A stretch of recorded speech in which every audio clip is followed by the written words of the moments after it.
And we are live. What's good, Charles and Mandel Saint? Welcome. I really want to know podcast, man.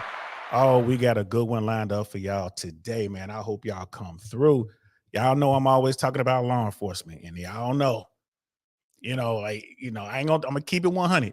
We need law enforcement. You're never gonna hear some, defund law enforcement on this side of the internet because I know what life is like without the police. And most of y'all have no idea what that's like. I do. We need cops. We need cops. You know what I mean? Period.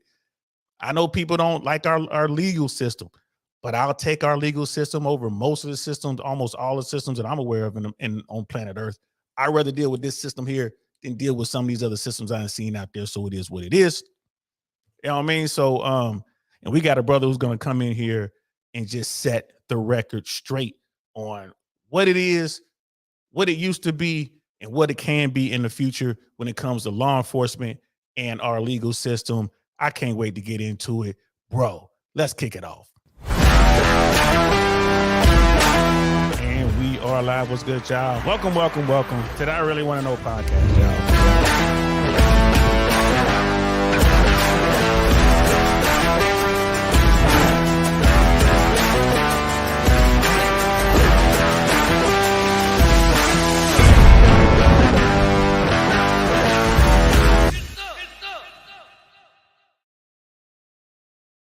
Indeed. Shout out to Shoo, man. I'm always thanking Shoo for making that intro for a brother.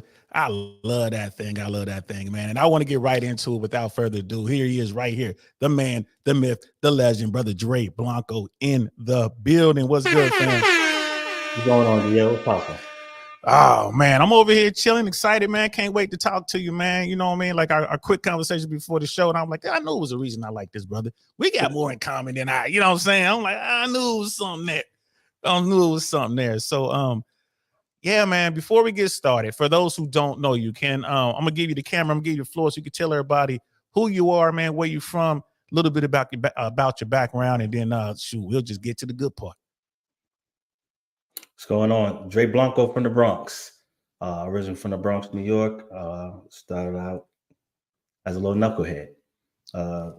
Didn't like the way, I didn't always have the best relationship with law enforcement. My sister was law enforcement, so I had a bad experience, and I never wanted another kid to have the same experience I did.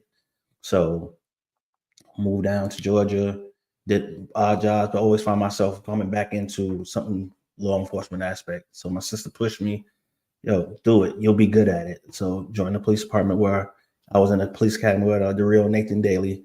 And right now I did that for I was with the federal government first. Department of Defense. Then I went over to Homeland Security. Then I wanted to make more money. So since I didn't have prior law enforcement, I would have come in on a lower GS scale. So they said, hey, try local law enforcement, do that for 2 years and come back and we'll bring in on a high GS scale. Missed my TSP. I still got my SF50, but I'm still designated. So I did that. When I was ready to come back to the federal level, they had a hiring freeze. And I got snake bit and stayed with the law enforcement. I did various units. I was in gang unit. I was in homicide. I did undercover narcotics, robbery, burglary. Before I left the police department for an opportunity with the district attorney's office, where I'm a domestic violence sexual assault investigator for the DA's office. I'm also a certified instructor, certified firearms instructor, and I have a consultant business that pretty much deals with security. And I'm working on my cybersecurity degree. So things are starting to come together. I'm trying to build. Sound like you the man, bro. Like everything you just said. Wow. I gotta give you down the mark on that. From the boogie down, huh? I know a little bit about that. Talking to you East Coast cats, man. One day we're gonna have that talk about New York and the boroughs, man. I had no idea that people from the Bronx versus Harlem versus Brooklyn versus whatever were like completely different universes, man. One day you'll have to break that down to me. Definitely. So yeah, man.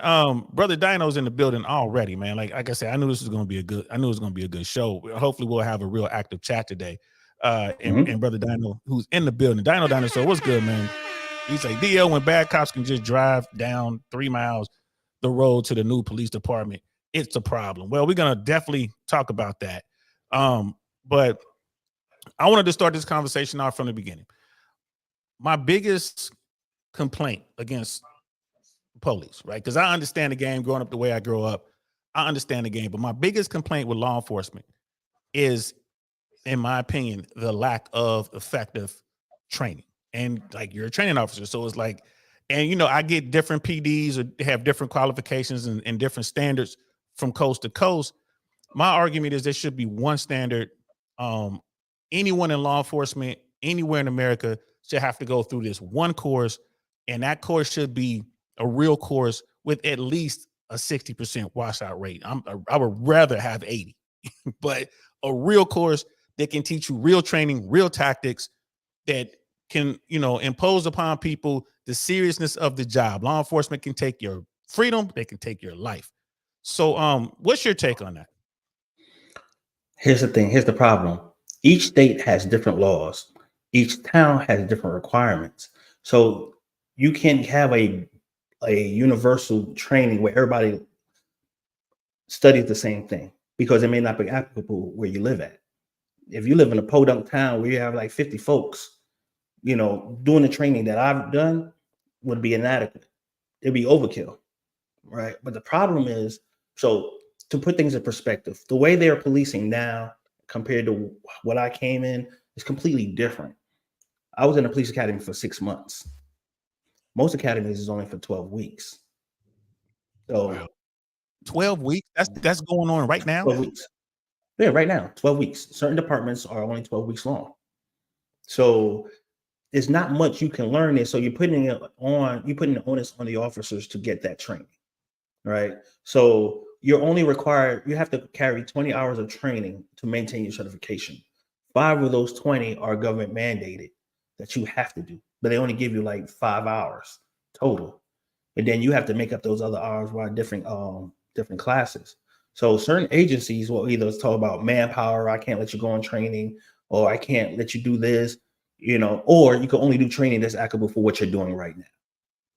So there's a huge gap in reference to training. The department that I came from had their own academy. So we were always inundated with training. We had in-service twice a year. You had different specialty classes that you could take throughout the year. I have my intermediate and advanced certification and my supervisory one. So you have to want to train. I carry a gun. That is my craft. You have officers that are afraid to shoot over, qualifying as 80. They don't want to shoot anything above that. I mean, because they're afraid that if they get in a shootout, their post records will come up and they'll be scrutinized because they're marksmen. But yeah, they missed a shot and hit somebody. Not understanding that stress comes in the factor. And if you're shooting a 98, when stress come in, you're probably shooting like an 88 to a 78. Yeah, probably. So, definitely 70, maybe even lower than 78. Because I mean, if you don't know how to control your breathing, if you've never been fired at before, now you got to draw your weapon and return fire. That's a whole nother beast. So what branch did you serve in? You said you were in the military. No, wasn't in the military. I wanted to. Oh, you wanted to? Okay. And I ended up getting a football scholarship, but I worked I was with the federal government. I went federal first. Okay, so in the Army, and once upon a time I was in the Army. As you see that flag behind me, I was a paratrooper. So the way the military trains, right? You have basic training, boot camp, whatever you want to call it, and then you have advanced training. So if I were in charge of policing in America, I would have one standard across the nation, and that would be the basic law enforcement training. Do you think something like that would be possible when you would just cover civil liberties? It would be heavy emphasis on marksmanship, firearm, use of force, how to encounter, like basically, how to de-escalate as opposed to escalation. Of course, it'd be PT. You would have certain qualifications you would have to meet, tests you would have to pass that would, govern pretty much every municipality. Because like you look at like Brother Dino's comment here was a pretty good one. And his brother's from UK. He's over the pond and he's like on it. He loves American politics and what we're doing over here. He was like, you got 17,985 police agencies in the United States, which includes multiple police departments, county sheriff's offices, state troopers, and federal law enforcement agencies, with no collection of data. And that'll be the second part of this. But a basic training for anyone who wants to go into law enforcement, you would get, once you're done, you have a certificate that's good at any of those agencies. I'm just going to take his numbers at his word. I didn't fact check, but Brother Dino, don't be messing about. You know what I mean? I'll take those numbers for now. But once you complete that training, which is tough, you look at, like I said, ideally 80% washout rate. But those officers come out of there with a basic knowledge of the Constitution, of rights, of when to use lethal force, when not to use lethal force. They're fit. You know what I mean? Something like that. You think something like that would be possible?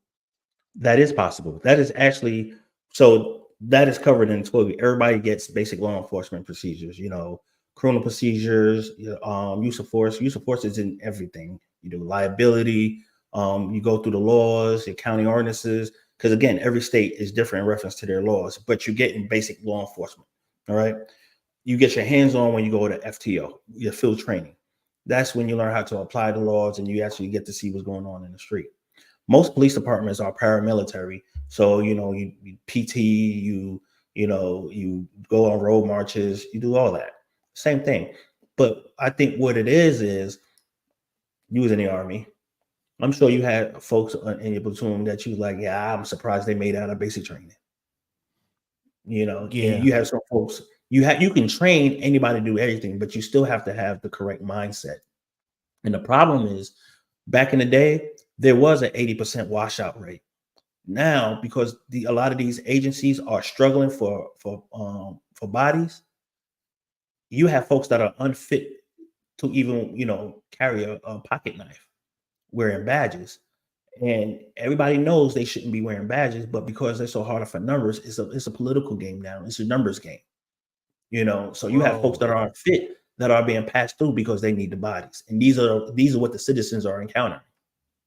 Bro, you sure you're allowed to say this, man? I don't want nobody hunting you down, hunting me down. You know what I mean? Like, hey, that was the guy right there, that DL Saint got Brother Blanco talking So think crazy. about it. It's on the news. It's on the news, and they're always talking about manpower because, like, when you have the training, I get inundated and asked and invited every day to leave my current position to work corporate, to go private sector, as they call it, and make well over, double what I'm making, and I make pretty good. So there's constant pecking, recruiting, so like even the unit, the department I'm in, we're constantly taking folks, and it's like a double-edged sword. Like, damn, we need this person with us, but I don't want to take them because once we take them, the quality of work that we're receiving is going to drop. So you have to make a conscious decision of, do we stunt this person's growth because he's going to end up leaving to go somewhere else and we're still going to lose them, or will we just use them as an asset for our department? So this is what happened. So recruitment and retainment is a huge issue. It's just what I'm hearing right now. Mm-hmm. Is that because of the pay? Yes. But the thing is, here's the thing with pay. And I used to be one of those people that was like, yo, if I was getting paid $250,000 a year, you don't have to say nothing to me. I wouldn't have to work any extra jobs or no, it doesn't matter, because you have to pay for experience, knowledge, and application. And in any situation, someone you think is a good cop could find themselves in a bad situation, and they may not always make the best decisions at that particular time, and they do what they can, what's given to them. So you have to look at the media, how they project things, and how they disseminate information based on situations that happen, because you don't hear too many black officers, black citizens, police encounters. It always has to be a white officer, black citizen. It has to be, because that's where the money is. It's financially feasible, and folks are so used to it. So if it's bringing me money, why stop it? It's a gravy train. All right, that's okay. We're going to break that down. We got Sister Jill Chocolate in the building. What's good, sis? Thanks. Welcome. Thank you for coming through. This is the first time I've seen you over here. Welcome. Thanks for coming through, love. You know what I mean? I know that's probably your people, Brother Dre, which she is so welcome here. Hope she comes back. So my whole idea was, like, you have this federal level basic training plan, right? It's run by the feds. You go through this thing. Now you can go out to wherever. And like in the military, the army, you go through basic training, and then you go through what's called advanced individual training, AIT, right? And other branches call it other things. So I was an air traffic controller. I had to go to air traffic control school. You have guys who, okay, that guy's an infantryman, right? He's a rifleman. He's 11. Back then it was called 11 Bravo. It was called something else. Now that guy's artillery. That guy's right there is an X-ray tech, and you have to go to this various schools and then qualify, and then move on from there. Yeah. So basic training for cops would be that federal test, high washout rate. Then you go to your PD, your municipality, whatever, and then you learn the ropes there. You learn that, have to pass that still in training. And then from there, of course, they can turn you loose in the street with some OJT or something like that. But you got this, now you have a highly trained individual. The training is probably going to take a year to get through all that.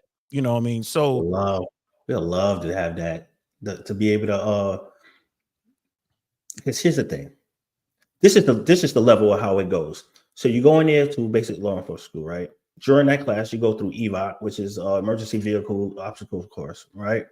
So you fail EVOC, you're out. You go your firearms, so your sidearm, you go qualify with that. You have to qualify with your sidearm before you can go use a rifle or shotgun, which is SMAC and DMAC and rifle training. You got to pass that. You fail that, you're out. You have 27 tests. I think it's 27, 57 tests you have to take while you're in the academy. And you only can fail 2. You have to, I think back then it was a 70, but you have to pass, I think now it's an 80. You have to have a passing score of 80. You can only fail 2 tests, and then you're out. So there are different facets and ways for you to be put out the academy.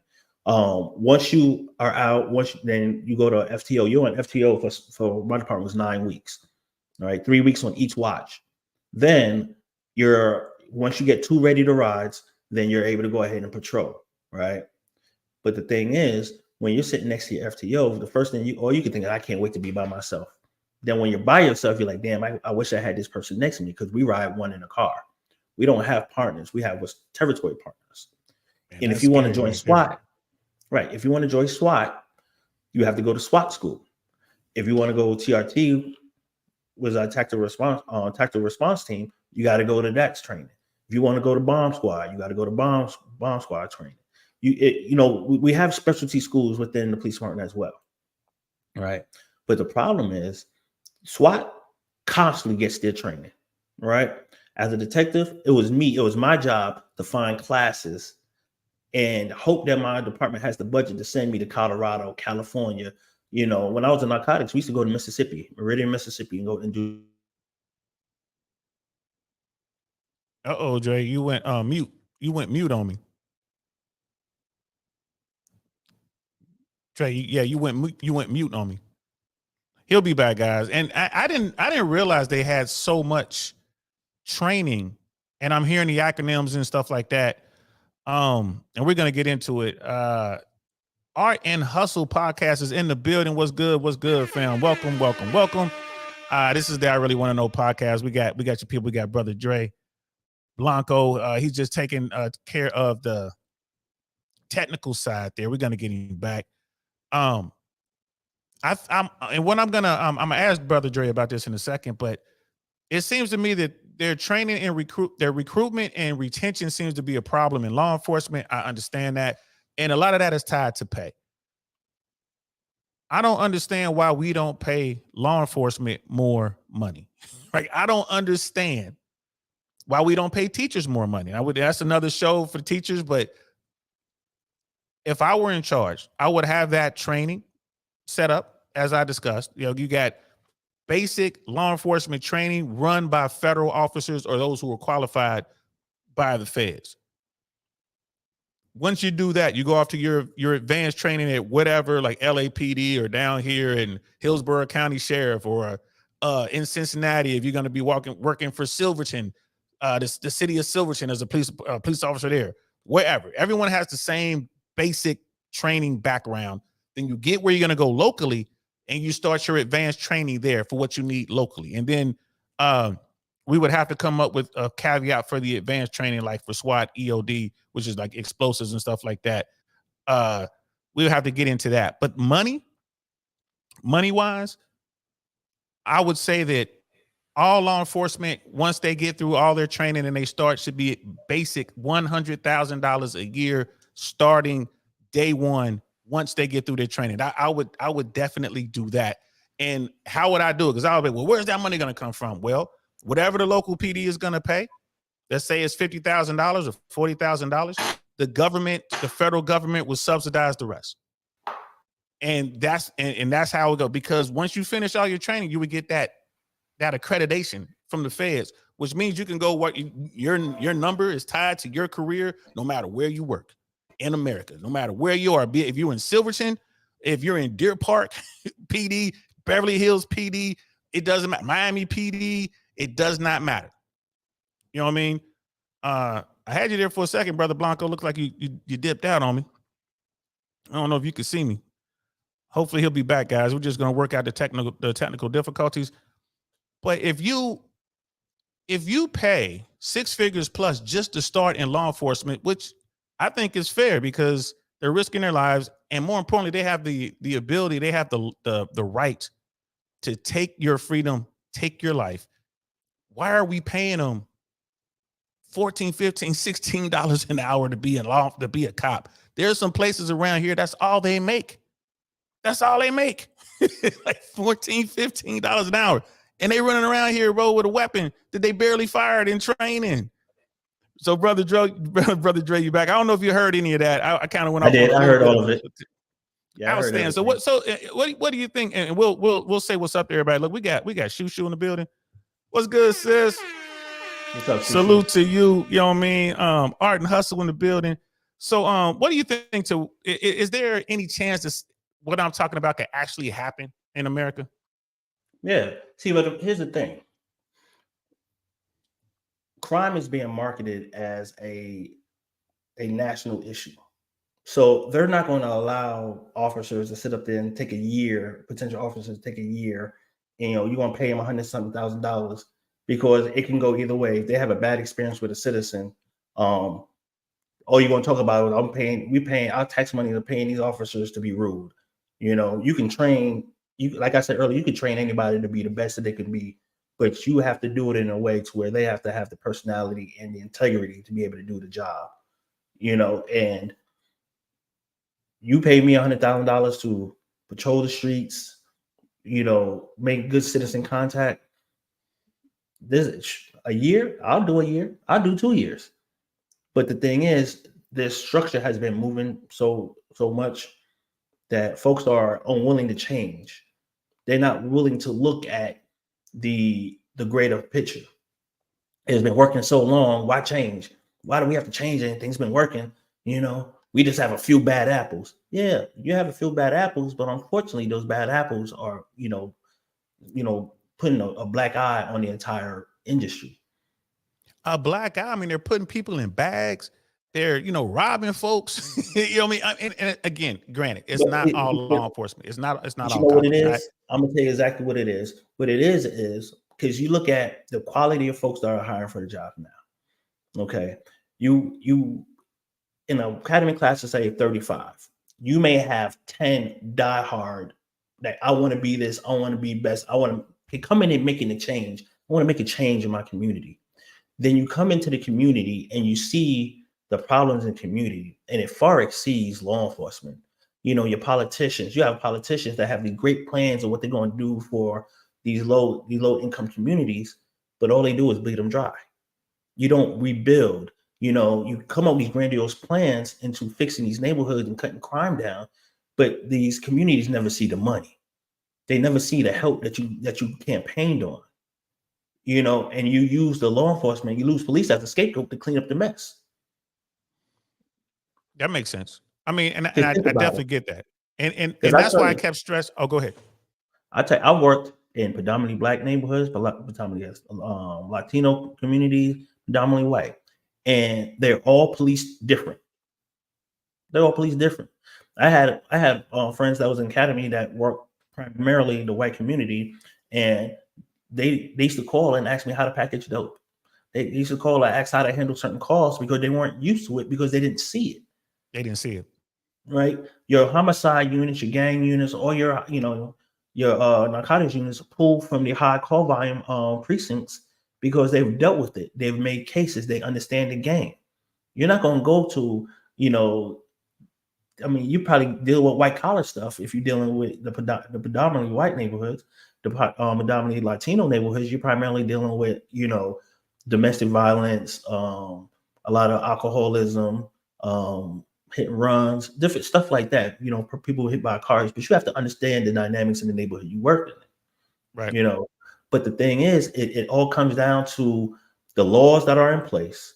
And I've met so many folks coming from different areas, California, New York, Maryland. I know my rights. No, you don't. You're in Georgia. Right. It's different here. You don't know your state rights. And what you can get away with in New York, you're not going to be able to get away with here. You can spit into a face an officer at a certain spot. Down here, they're going to tap you up and take you to the jail and put charges on you. You have to understand where you're at. And it's not like when I do security at certain venues, man, I'm here to watch you have fun. I enjoy watching you have fun. Dude, I'm not here to bother you, but I'm also here to keep you safe and everybody else safe. I get you take your job so serious. No, I don't take it seriously enough. Because if I really took it seriously, we won't be having this conversation. But that's me. I'm a man of integrity. I can't say that everybody walking around in uniform is a person of integrity. And that was gonna be my next question. So, because I was, for the first 20 minutes or so, guys, I was living in dreamland. Like, whoa, if only they made me the, emperor of police in America, I could fix all the problems. I just need an unlimited budget, and I'm gonna need y'all to build me some facilities, and I'll get the training and find the best and brightest, and they'll be on the streets protecting us. But in reality, we got to work with what we have to work with, right? So, how much has the culture of policing changed in the past 10, 15 years, especially with body cameras, more people having their phones, so there's more cameras everywhere? Is it still the hats and bats guys out there, the super alpha? I want to go out there and, with my high school diploma and my dreams of never making it to college as a football player, I'm gonna go out here and hurt these people. You know what I mean? Is that still going on? Or do you have a more professional policing force that's trying to get it right? Like, what's going on right now? And before we move on, Shay B is in the building as well. What's good, sis? You know what I mean? Thanks for coming through. Appreciate you. I know they all came to see you, bro, but hopefully they'll stay and hang around and rock with the platform. They go people. More professional. What does that look like? And that's the question. Respectful. I know I have friends in various agencies across the East Coast. And we talk about, what's called war stories. You hear about stuff that you deal with, right? Policing's changed. Because when I came in, when I actually came in, you can do things with impunity because we didn't have body cams. You know what I'm saying? Whereas right. I can have a fight with a gang member, you know what I'm saying? Tap him up, he tap me up, we dap up, and we go about our business. Whoa. You telling me that happened? That would do that? Like, yeah. It would be like, oh, what's up? I'm gonna take this. I'm gonna take this badge and gun off, and let's go. You big and bad because you got that badge on. You know what I'm saying? That gun. You couldn't see me. Oh, okay. Boop, boop. You have officers that have done that. Yes. And didn't arrest nobody when it was over. They just kept it 100. Like, all right, respects. Yeah. Because here's the thing. Truthful, you have police officers that want street cred. You have to get, if you really, you talked earlier about snitching. If you really want to know what's going on in the streets, you got to earn that. I used to walk around. I don't smoke cigarettes, but I always kept like a carton of cigarettes in my car and a lighter. And I would run up against, whether it was a J, whether it was a gang member, whether it was a drug dealer, you know what I'm saying? Like, yo, because they always, and I know who was always bumming cigarettes. You got a Jake? Nah, but here, yo, I appreciate what you did. My mom told me that you looked out, she couldn't use at the store. And you went ahead and bought her groceries, bro. I appreciate that. Yo, that apartment down there, I ain't saying nothing, but you might want to just drive by, or walk by just to see what's popping, because, I got kids. All right. That's not snitching. Snitching is your hands dirty, but you're gonna tell on the next person because they're competition. Yeah. That's You yeah, know, we get a lot of that. right? Or Gang members, look, they hate the police. They don't like talking to the police. But if another gang or another set come in the area doing stuff, they're quick to be like, "Nah, that wasn't us. That was them." Because right. they're at the end of the day they consider themselves organizations. They're trying to win the community also, so they can do their things. You know, I had an OG told me straight up. He said, "Look, my job is to commit crimes. I'm like Robin Hood. I steal from the rich and the poor and give to the poor. Your job is to catch me. I respect what you got to do. Just respect me and who I am and who I'm with." Enough said. It's cops and But robbers. I mean, it's correct. just cops and robbers. Right. And there used to be rules to it. It doesn't seem to be rules now. And I would add, like, for me, when it comes to the whole snitching thing, to me, if you and I hit a lick and I get caught, and then I tell law enforcement you was on the lick with me, That's a that's problem. snitching. That's Yeah. snitch. That's the kind of snitching. I'm like, nah, man, it's understood. We did this. I'm gonna sit down and do my time, but it was also understood that you was gonna put some on my books. You was gonna look out for my family while I sit down But and that's do the this 8, problem. this 12. That's a problem. There's no honor amongst thieves anymore because while you're locked up, I'm supposed to be taking care of your household, but I'm taking care of your girl. Exactly. You know what I'm saying? And a lot of times, if I get popped on this, I'm going away for a long time. You ain't never, you have no priors. You got to take this charge. And that's the thing. There's no if we're not related and you're not family, nah. Because at the end of the day, back in the day, you knew you was taken care of. You know your mom was taken care of. It's not like that no more. When you get out, when you come back to the world, there's nobody there to pick you up. Right. You There's know no what I'm car saying? waiting You've on been you. The locked up OGs still do for it. 15 years and your baby mama coming up pregnant. How you pregnant? Right. Hey, you ain't Yeah, seen the me in OGs forever. do. Yeah, the But G's still do these it. young cats, like the OGs will tell you, these young cats are different nowadays. Yeah.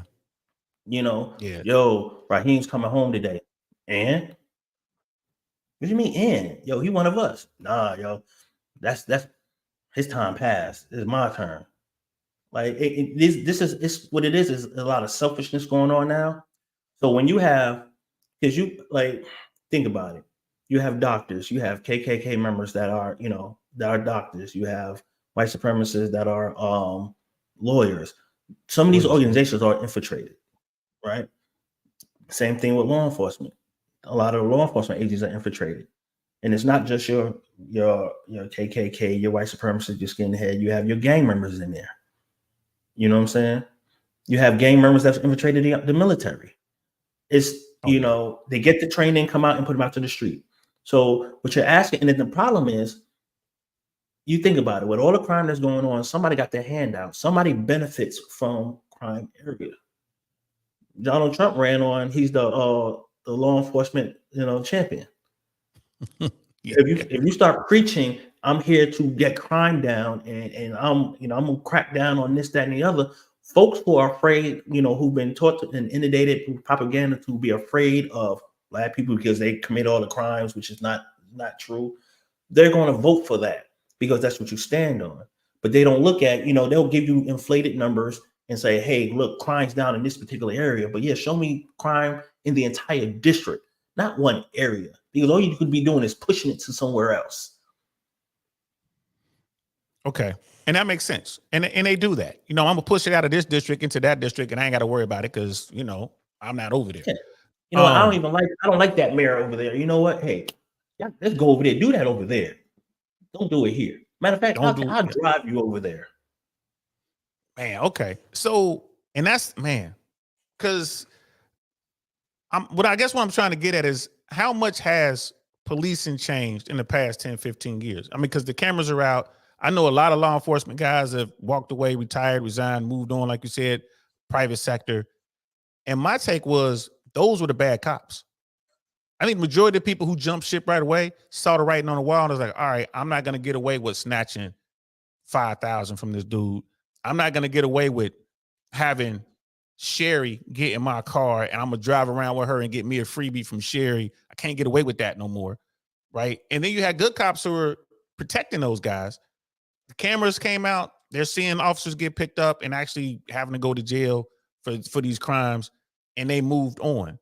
What's your take on that? Was it the bad cops leaving? Was it the good cops like, let me just get out of here while the getting's good? What do you think that was? No, well, you think about it. You and I grew up together. We went to high school together. We became police officers together, right? I come up on hard times. My wife's leaving me. I'm about to lose my house, but yet, we got these drug dealers over here that's moving weight. You know what? Yeah, I'm just going to go ahead and talk to this dude, cover my back.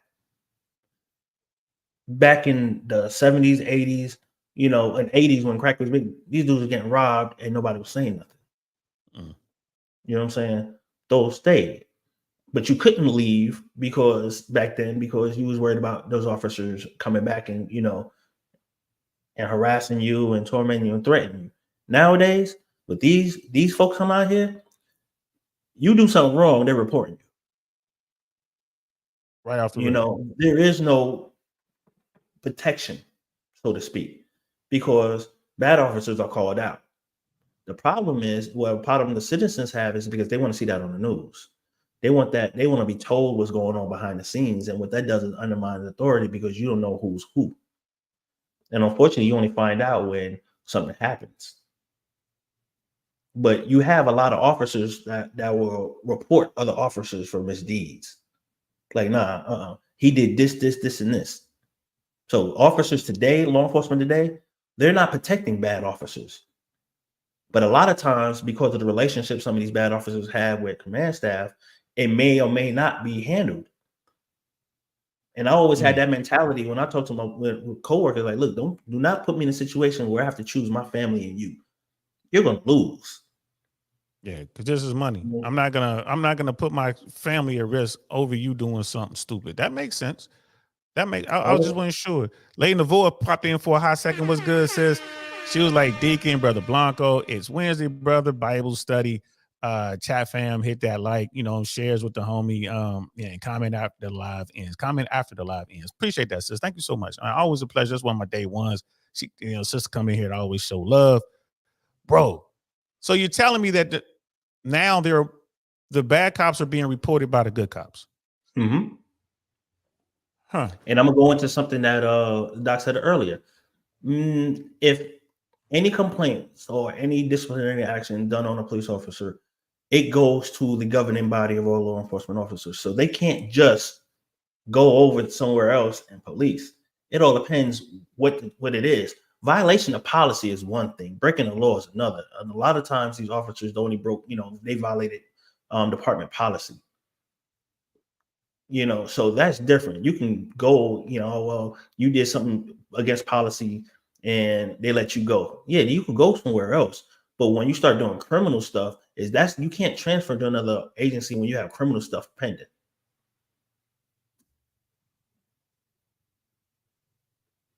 Okay. Because I ain't gonna lie to you. What Brother Donald was saying, I've heard that. I don't know how many times. It's like, okay, we got law enforcement over here. We got this bad cop, and he's been on the take. He's been, robbing drug dealers. Robbing the professional girls who are out there, walking the streets. He's been abusing people and all this kind of stuff. Gets caught, resigns, goes over to the next state and becomes a PD there. I think that it's been in the news. You have guys involved in like questionable shootings. They get fired or whatever, and then boom, they're off to another PD, and they're back on the street. Well, because I'm that's gonna tell you not why. Happening as much. Oh, it's happening, but here's the thing. I won't even talk about qualified immunity. What I'll say is, family won't charge murder, right? They want, if an officer shoots somebody, if he's in, acting within the color of the law, it's hard. If your cousin is committing a crime, I come on the scene, we have an engagement, and I shoot him. If it's not justified, you need to charge him with voluntary manslaughter. But if you go for murder, he's going to get off on murder. You're going to have to, a lesser. So you get him locked up. You're not going to get murdered because he's in, performance of his duties. Unfortunately, if you're not in shape, you're poorly trained, you make poor decisions. Like one of the biggest arguments, like I use Samira Rice as the best example, right? Space gives you time. When you have time to react, you make better decisions. The officer that drove that other officer right on Tamir Rice, and whatever move Tamir Rice made caused that officer to shoot him. Had he parked away from him, and then they could give commands to tell him, hey, let me see your hands, don't do this, don't do that. There was no need, because you're not right on him. You gave this officer no choice. That's why they fired the driver. You put this man, regardless if it's a toy gun, you put this man on your right in jeopardy. You should have parked up, further away. Because like if I'm responding to a call, I'm not pulling up in front of the house. I'm pulling down the street, and I'm watched as I approach the house. Yeah, and that's why I always harp on training so much, because it sounds like training. Man, looks like y'all set me up. We got the real Nathan Daly in the chat, man. Now we got 2 coppers. Man, what's going on, man? Did they tell you about my past, man? I don't know. I'm gonna have to call my lawyer, man. We got 2 policemen up in here. Shout out to the real Nathan Daly, bro. How you doing? Good to see you, bro. So I get that. I do get that. When I look at a lot of these shootings, some of them like, hey, man, like law enforcement got to do what they got to do. My biggest complaint with a lot of these shootings is how they go through their whole, magazine. They're gonna empty the weapon. Like that's just, I don't like that at all. That doesn't make any sense. Well, I'm gonna tell you like this, and we're gonna go back into training. All right. Here's the thing. A lot of these officers put themselves in bad positions to where their only decision is to do that. Like the 21-year-old in Tallahassee, the pregnant chick that got shot for shoplifting. Wait, that was that Tallahassee? I know that happened in Ohio. Oh, Ohio. It was in Ohio. Yeah. Yeah, actually, you and I spoke about that. Yes. Did that officer have to put himself in front of that car? No. Absolutely. You want to put yourself. You're going. First of all, you're going on a shoplifting. Okay. You see her sitting in the car. You go ahead and put yourself in a better position to be able to address that. Just in case she's behind the wheel of a car. Shooting a car that's in motion is not the smartest thing to do, because shooting her is not going to stop the car. It's going to keep moving. Yeah. So why put yourself in front of it? You think she's not going to run your ass over? A lot of times, officers put themselves in position to where, now I'm in fear of my life because I put myself where fear is imminent. But I don't like Monday morning quarterbacking, because I've been in situations where I'm trying to catch an armed robbery suspect. He robbed a grocery store, cleaners, and tried to rob a bank. I wasn't even standing in front of the car. He drove towards me. I had my AR. I was about to fire. I see another officer running around the backside of the car. I jumped out the way. Why? Because I had to go. There was no need for me to shoot, because I can't go back, but I could go left and right. I can move out of the way. And my car was on the left-hand side, so I dived towards the left, because if he swerved on me, he hit my car, not me. There are times that you have to make sound decisions, but there are times where you can't move left or right and the car's coming at you. You're going to have to shoot in the car when it's coming at you. It's not going to stop the car. You're hoping that it would. You can shoot the engine block. You can't shoot out the tires, because if it's coming towards you, you can't see the tires. Yeah, it's going to roll anyway. How many times do you see cars rolling down, sparking with the, on the rail? Right. So you have to put yourself in the best tactical position to, obtain your ultimate goal. What's your ultimate goal? To make an arrest, not to kill anybody, to make an arrest. And if you're too scary and emotional for the job, then you don't need to have a gun in your hand. Well, that brings us to some other points, like going back to what happened in the Kroger's parking lot in Ohio. I think it might have been Columbus, Cleveland, Cincinnati. I forget which state, which city in the state. But when I saw that, right, you have the first officer on the scene. He's speaking to the woman, and he wasn't very confrontational. He was firm, but he wasn't screaming at her or whatever. I didn't have a problem with that. When the second officer came and placed himself in front of the car, in his mind, he's thinking, I'm just going to make sure she doesn't go anywhere. But like you said, that's a bad decision. And that should go against any kind of training whatsoever. Why are you putting yourself in harm's way? First of all, draws his weapon and fires. And I'm like, where's the partner? Is he in your field of fire? You're firing through glass. You have no idea where them rounds are going to go. And then it gets into, what type of training are we receiving here? And again, where is she going to go? There has to be at least 4 or 5 other cruisers en route. You can plainly see her license plate. How far is she gonna go? I No, would she didn't definitely say that. Oh, go license ahead. plate. I think she had a drive-out tag. I don't think she had a license plate. Oh, okay, fair enough, fair enough. But the point being, how far is she gonna go? You know what I mean? But for a law enforcement to put yourself in front like that, I'm with you. I think that was a very bad decision. Of course, I know what the law states. Once she began, that vehicle started to move towards him, okay, his life is in danger. He can't use deadly force. But I don't know if I like those rules of engagement too much, man. I didn't like that at all. I just thought that was a bad one. See, but you know what it is? Go ahead. Complacency is the killer of all. You know, a lot of times, I went to a training class with the FBI, and the instructor said, if you take down or arrest a violent assailant, that means he just didn't want to kill you right then and there, because there's no deterrent to a made-up mind.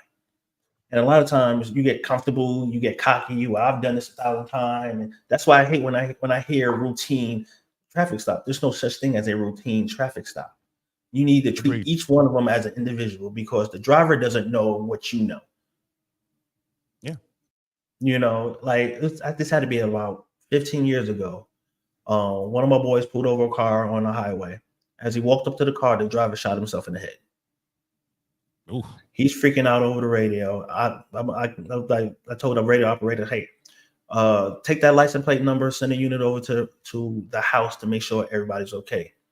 Because a lot of times they don't know what we know. So they may think that we're pulling over because they know they shot somebody, they robbed somebody, they stole something, they did something. So when you make an encounter, you don't know what you're looking for. So it's a give and take. Now, do you have officers out there that are stat driven, and we used to call them ticket Nazis? They'll pull everything and everybody over and walking away. We used to call it a trifecta. You have the suspended license, no valid insurance, and suspended registration. Ooh. Oh yeah, got them.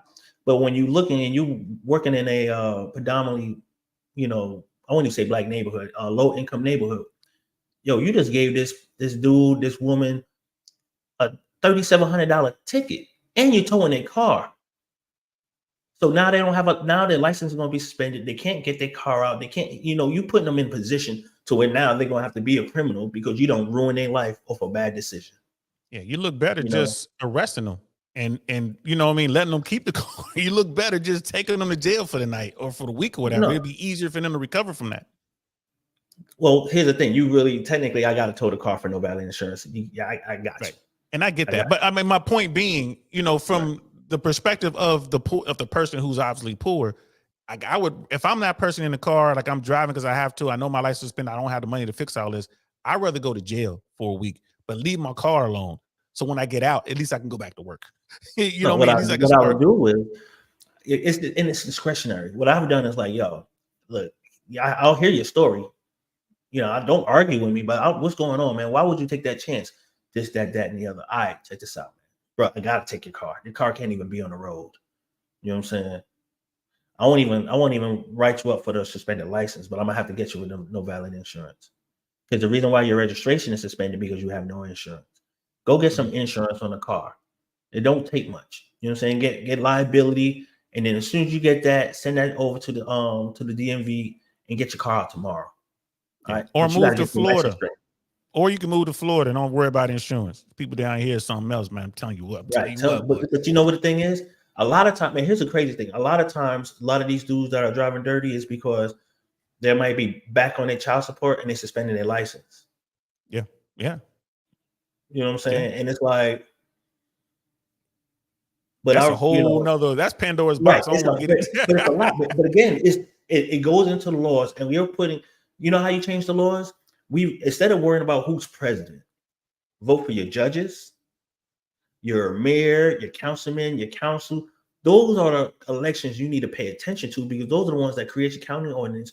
Those are the ones that are in charge of your living, especially your life. Yeah. Or better yet, run yourself. Your atmosphere. Yep. Correct. Run yourself. Get Brother Dre to run. Get Brother Nathan to run. Like, hey, why don't y'all go ahead and run and be this? Why don't you run for chief of police? Nah, I can't have my past come back. Sure you can. Maybe Ain't no Nathan. past no more. If you seen the former president, come on now. Do anything you want to do. Brave Yeah, but I don't look world like today him, we though. living in. Yeah, I don't look okay, like get a him. point there. Get a point And the there. problem, but you know what? And the problem is folks that look like us are trying to be like them and doing all the corruption. You know, and then holla at me, Clarence Thomas. You know what I mean? Just keep it 100. He living the life, ain't he? Yeah, he is. But look at it. We have a sheriff who got arrested, Victor Hill. All right. They will vote him once he get out, you better believe they will vote him back in to be sheriff. Why? Because he was the people's sheriff. Everything he did for that county. You know what I'm saying? He did.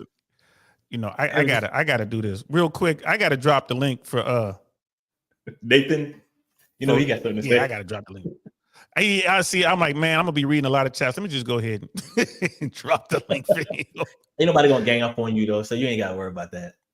I'm airborne, man. Y'all can surround me. I'm supposed to be surrounded. Trust me, I'm trained. I can handle 2 cops. And that's just in jest, y'all. Two former cops. Two former. It's the same thing. Like one, that's not I'm saying I'm a former paratrooper. I'm a paratrooper. Once airborne, always airborne. Once you're a cop, you're always a cop. You know what I mean? There's a video I wanted to show that I found here. Because in today's world, I think, and I'm seeing this in the streets. Now, I live in Hillsborough County, Florida. I'm in the Tampa area. And the place that I live in is patrolled by Hillsborough County Sheriff. I gotta tell you, bro, them my guys. I have yet to have a bad experience, knock on wood. I have yet to have a bad experience with Hillsborough County Sheriff. Down here in Florida, I've only had one bad experience in the whole state, to be honest, and that was in Broward County. You know what I mean? So everything I'm about to say nice about the police excludes Broward County. You know what I mean? But we're up here in Hillsborough County and what we're doing right now. And I'm like, man, if more police officers would just be professional like these men and women are, and not escalate stuff. I mean, I just see so much escalation. So and brother Nathan Daly, if you want to pop in, bro, that's what that link is in there for you. If you want to pop up, man, you are more than welcome. So I want to show this video. This is a young woman. She's the first problem. She's 18 years old in the 10th grade in high school. I'm going to start there. She's in the resource officer's office at the high school. At this point in the video, she's suspected of brandishing a firearm in the school. Right? So that's where we are in the video. So I want to watch the video a little bit, and then I want to critique the video a little bit, and you can tell me where I'm right or wrong, because I mean, you're a qualified training officer, like you legit. Nathan can't jump on right now, man. Yeah, but he's listening and driving. All right, cool. I ain't mad at you, brother. I ain't mad at you. So let's say that. And he's like, nah, she showed that firearm. Isn't that what brandishing mean? And I'm trying to use y'all terms. So let's check this video out. Here we go. Oh, what am I doing wrong here? Oh, here we go. Empty your pockets, or you're going to be putting okay. Listen, I smell weed, but that I That's not. listen. I'm just explaining to you that I'm doing a safety check. No one's accused you of anything. But why search me though? Because we have a serious allegation. So we are going to search you. Okay, but can you call my mom? Because I don't feel this is necessary. It was other kids in the classroom. I know. Okay, No, here, I don't stand know. up. Stand up. What? Wait, why? Because I'm telling you to. Stand up. Stand up. Yeah, you're not under arrest. You understand that? No, sir. I don't feel this is necessary. So at this point right here, like the officer tells her to stand up. She obviously understands what's going on. Brother Nathan is right. People were saying that they saw this weapon. She has this weapon on her. They got her out of class. At this point, the sheriff, and we're looking at his body cam. He says, stand up. She doesn't really get up. She starts to get up. He puts the handcuffs on her. Why is that right there? What's going on there? Because he says she's not under arrest, but what's going on? She's being detained. So she may not have been searched. She may have, the firearm may be on her person, not in the bag. So if she does have anything in that bag, you don't want her to pretty much pull the weapon. So the terminology they use for your safety and mine, I'm just going to put you in handcuffs, you know, because once they come on, they can come off. You know what I'm saying? Okay, yeah. And then Brother Doug's in the building. What's good, Brother Doug? Good to see you. I ain't seen you in a minute. And Brother Nathan was saying the officers in this video did a horrible job. He said the officer did a horrible job. I wanted to stop it there because, again, you can see the resource officer dealing with a kid, right? Even though this is an 18-year-old, she's a sophomore. I mean, she's really little. He's dealing with her like he deals with the kids in the school. But you got these two sheriff deputies standing by. And once the deputies take over, you know, the tone kind of changed a little bit. And I'm not saying that they're wrong. I'm gonna tell you like this before you start. I'm gonna tell you like this.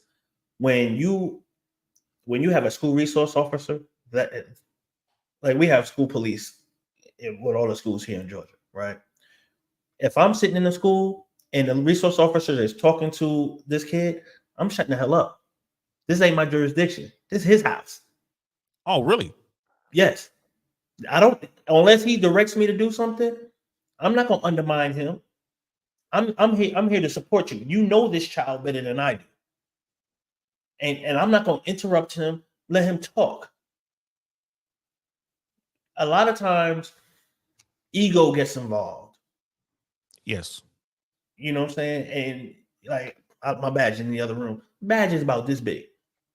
But some folks, that shit is huge. You can't even see them because their badge is so big. Mm-hmm. Some officers don't have that patience. They don't care. Look, you take it too long, you know, with a gun at, like, you get more with sugar than you do with salt.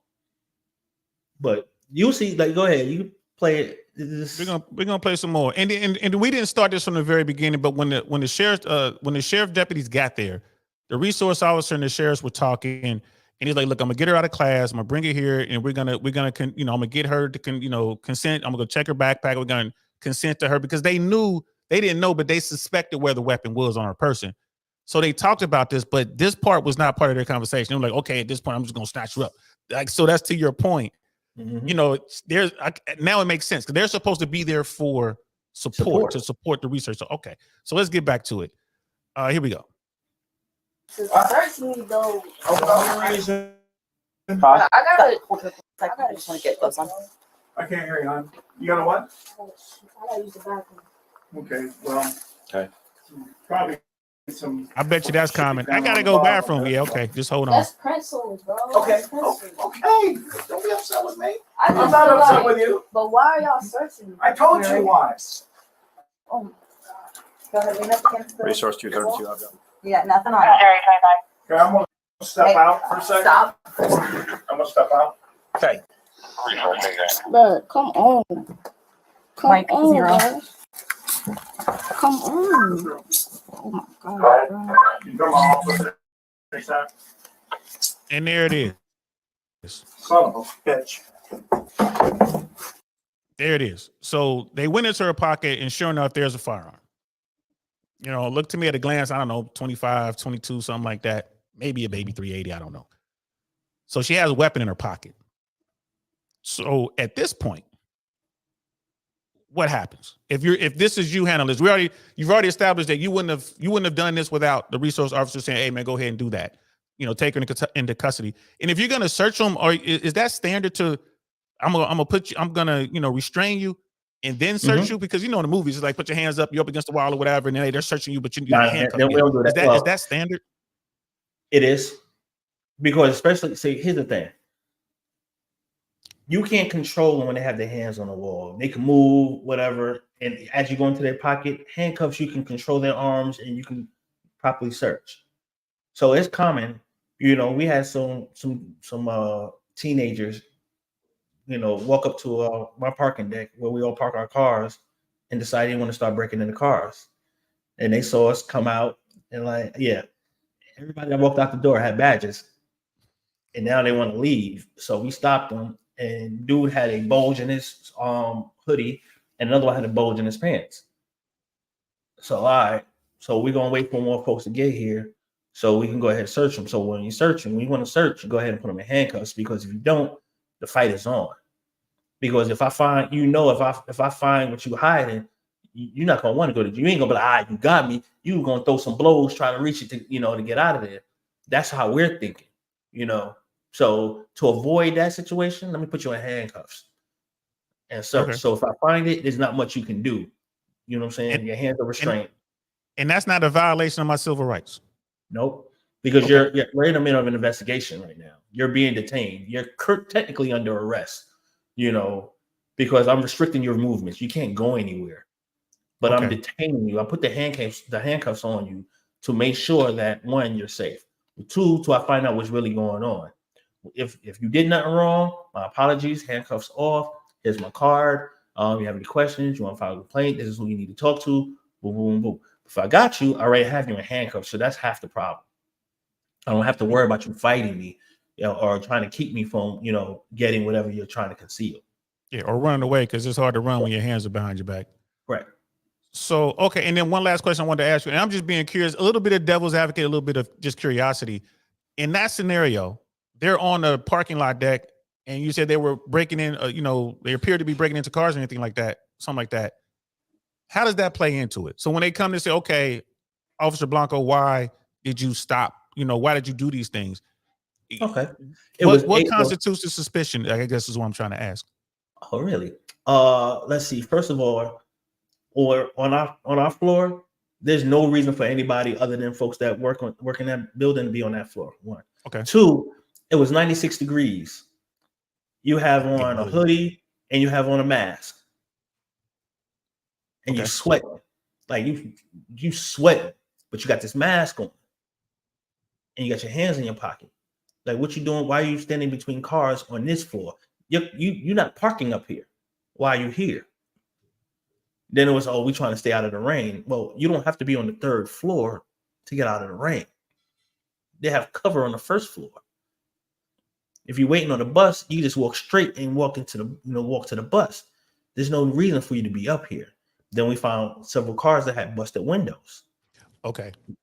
So it starts to add up. So it's like the probable cause, I guess. And again, I'm just kind of trying to play devil's advocate a little bit. Probable cause is articulate suspicion.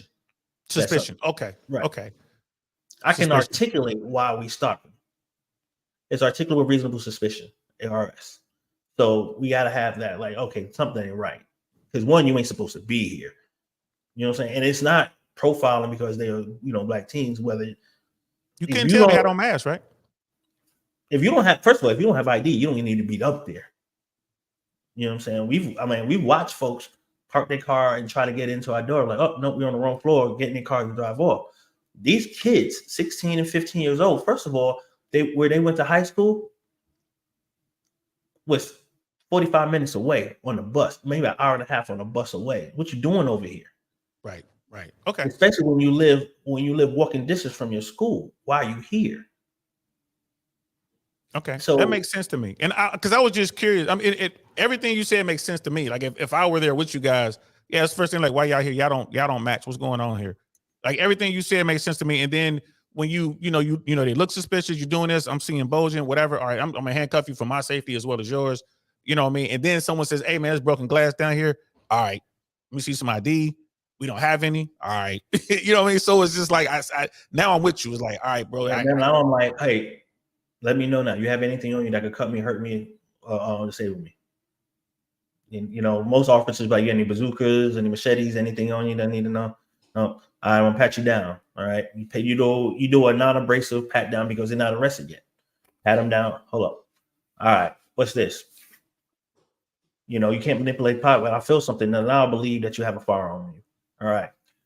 Dude had a 22 Derringer on him. All right. Derringer. 2-shot, 5-shot? No, he had the little kit. It was a 7-shot Derringer. Not Derringer. The Russian, not Russian, the German guns. Luger. He had a Luger? Luger. Wow. Yeah. How did he get that? What these people be getting? Brothers walking around with Lugers. What the hell? I'm gonna catch up with the chat. That's crazy, man. I'm gonna hold your thought. I want to catch up with the chat real quick. We got Brother Cody is King in the building. Like bare minimum cops need to know basic rights and of the law. We talked about that early on. Like, yeah, that's what the training would be for, just to remind them of the laws and the basic rights and stuff like that. And again, we're gonna get back to that video in a little bit. Just remember, in that video, they were inside of a high school. They pulled the young woman, actually grown woman, she's 18 in the 10th grade. They pulled her out of class. And sure enough, she had a firearm. So, it's just one of those things, bro.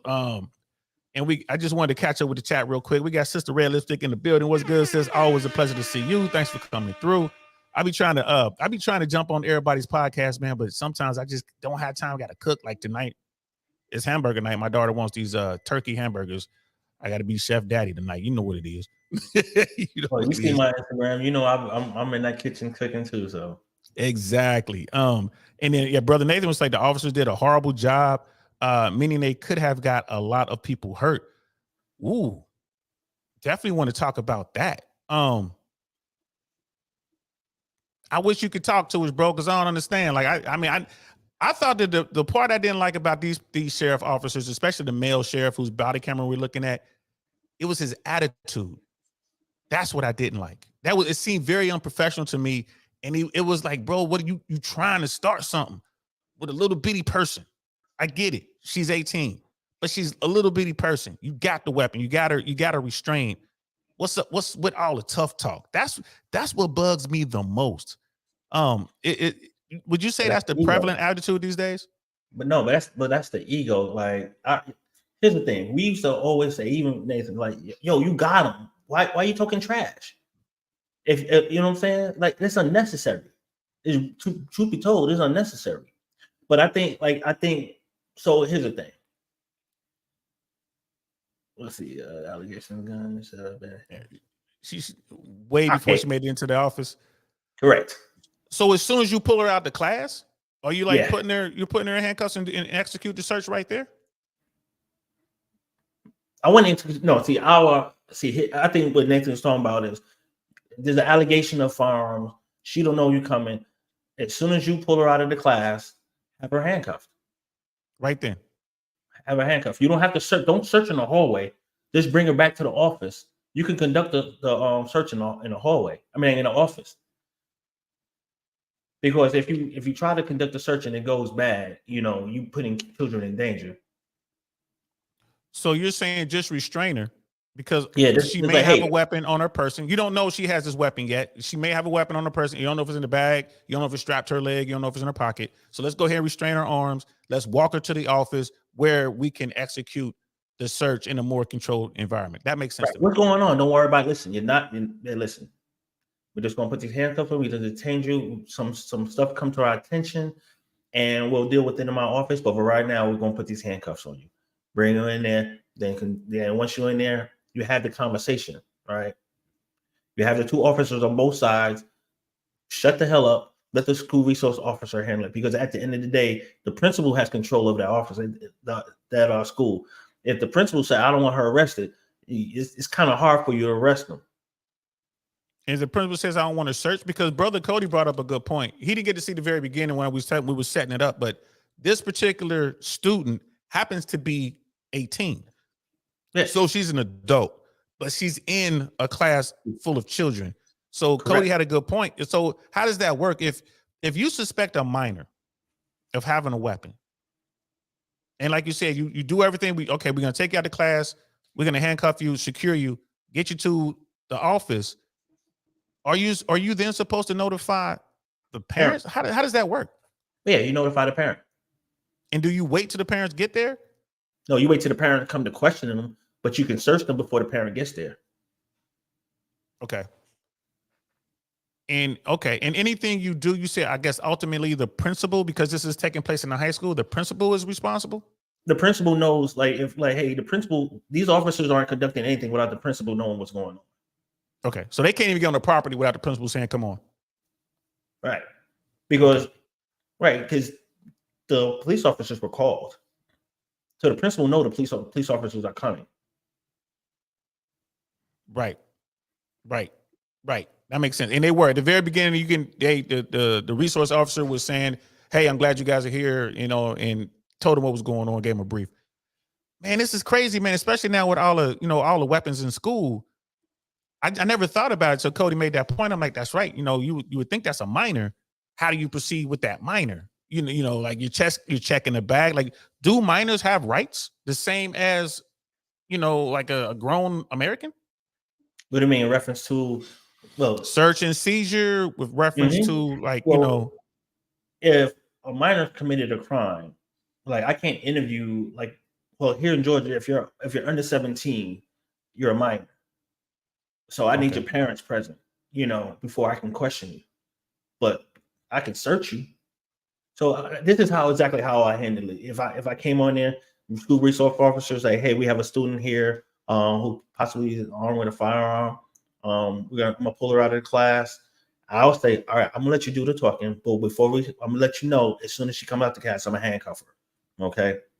Because if it's on her person, we don't know what her intentions are. We don't know her. You do, we don't. Yeah. But and it's like Brother Nathan is saying right here. He's like, yeah, what's stopping her from pulling the weapon and just blasting right there as soon as she come out and see y'all? Right.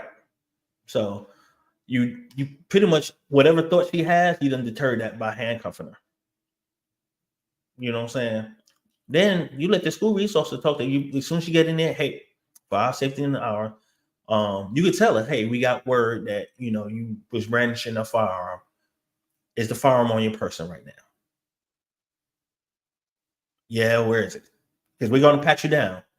It's easier for you to tell us so we can go straight to it, opposed to us having to search everything.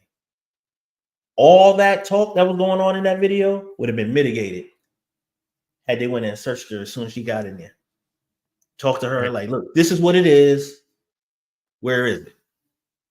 But because she wasn't handcuffed, you had to play the diplomatic role. Like, hey, I'm gonna search you regardless.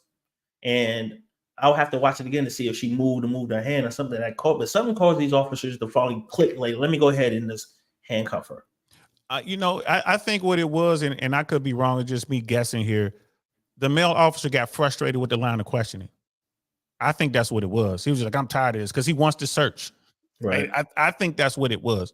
And we can kind of back it up a little bit and play that. Brother Cody is King has he's making a good point. And just, I wanted to point out something too, for Cody is. Yes, it is in the school. It is. Yeah, I was going to say that. And I want to say that's coast to coast. That's federal, those no gun zones or whatever, even here in Florida where, boy, it's tombstone down here, but it's definitely the wild, wild west down here. You don't even like, I have my concealed carry license. I have plenty of training. Nowadays, people just walk around and got a gun in your pockets, no problem. I don't like that new law, but you can't carry in school. There's other places you can't carry. But yeah, the illegal search part, the rules change a little bit here in America, especially when you're on school property. Mm-hmm. The rules change a little bit down here. And most Americans are on board with it, especially now because little kids done lost their daggone mind. But let's go back and watch right before they got her up and actually handcuffed her. Let's check out what was said. I think the officer just got tired of the line of questioning. Here we go. Smell weed, but that That's not. I'm just explaining to you that I'm doing a safety check. No one's accused you of anything. But why search me though? Because we have a serious allegation. So we are going to search you. Okay, but can you call my phone? Because I don't feel this is necessary. It was other kids in the classroom. I know. Okay, I don't stand up. Stand up. What? Wait, why? Because I'm telling you to. Stand up. Stand up. See what I mean? All right, wait. Just stand up because I told you to. We're trying to chase you. He got frustrated, in my opinion. And this is a little person, but this is an 18-year-old American. So she's a legal adult in every state that, I don't think age of consent is over 18 anywhere in America. No. But also what you want to look at is the fact that, like, even in college campuses, students are not allowed to carry a firearm on college campus. Even college campuses. Even college campuses. If you live off campus, you can have your firearm, but on campus, most schools will expel you for having a firearm on campus. Yeah. Well, so it is. Student, yeah. Well, let me tell you, Cody King.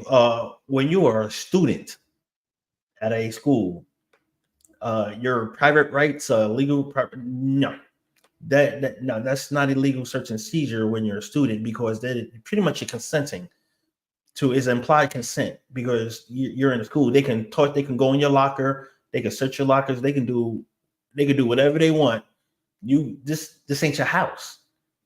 If the principal says, you know what, we're gonna search every locker because something was stolen, they're gonna search every locker.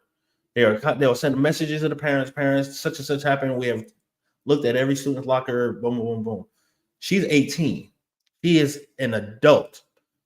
So she can be questioned, she can be, you know, interrogated without her parents being present. Now, based on her mindset, now she's like, you know, in a remedial classes because of, you know, slow learning, then if she's documented of having a low IQ, then yeah, you're gonna have to have the parent present because she may not be able to articulate what you're saying or comprehend exactly what you're saying. But so that special needs kind of special treat needs you get as if you were a minor. Okay. Huh. right.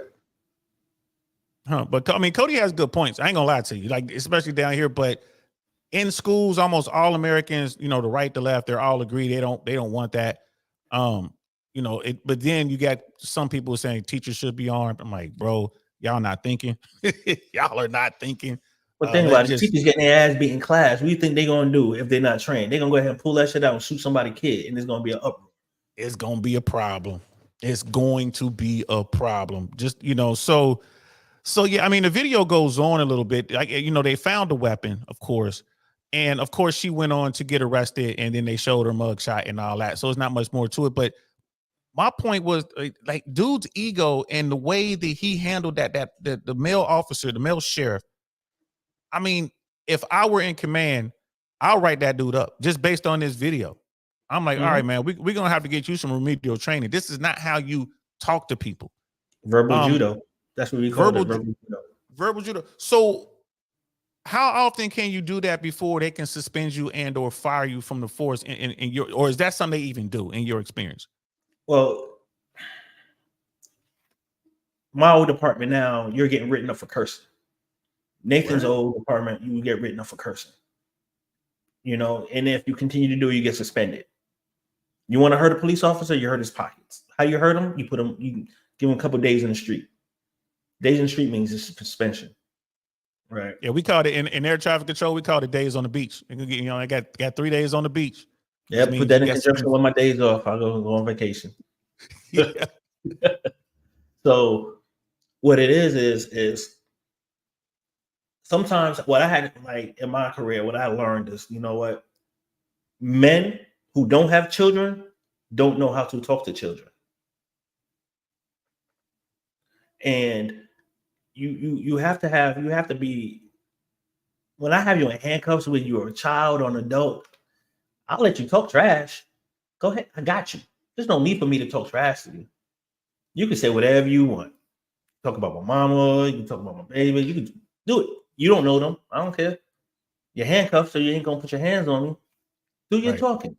Because I know on that ride down, you're gonna change your mind. We're gonna have a real conversation. I know you angry. You got caught. You pissed off. You had plans. You know what I'm saying? You had Shorty coming to the crib. Now you're going to jail. I got it. My bad. But you're still going to jail. But when you start taking stuff personal and you wear your heart on your sleeve and you super sensitive and you are arrogant and you think you know, Big Daddy long stroking with a badge, and now here it is,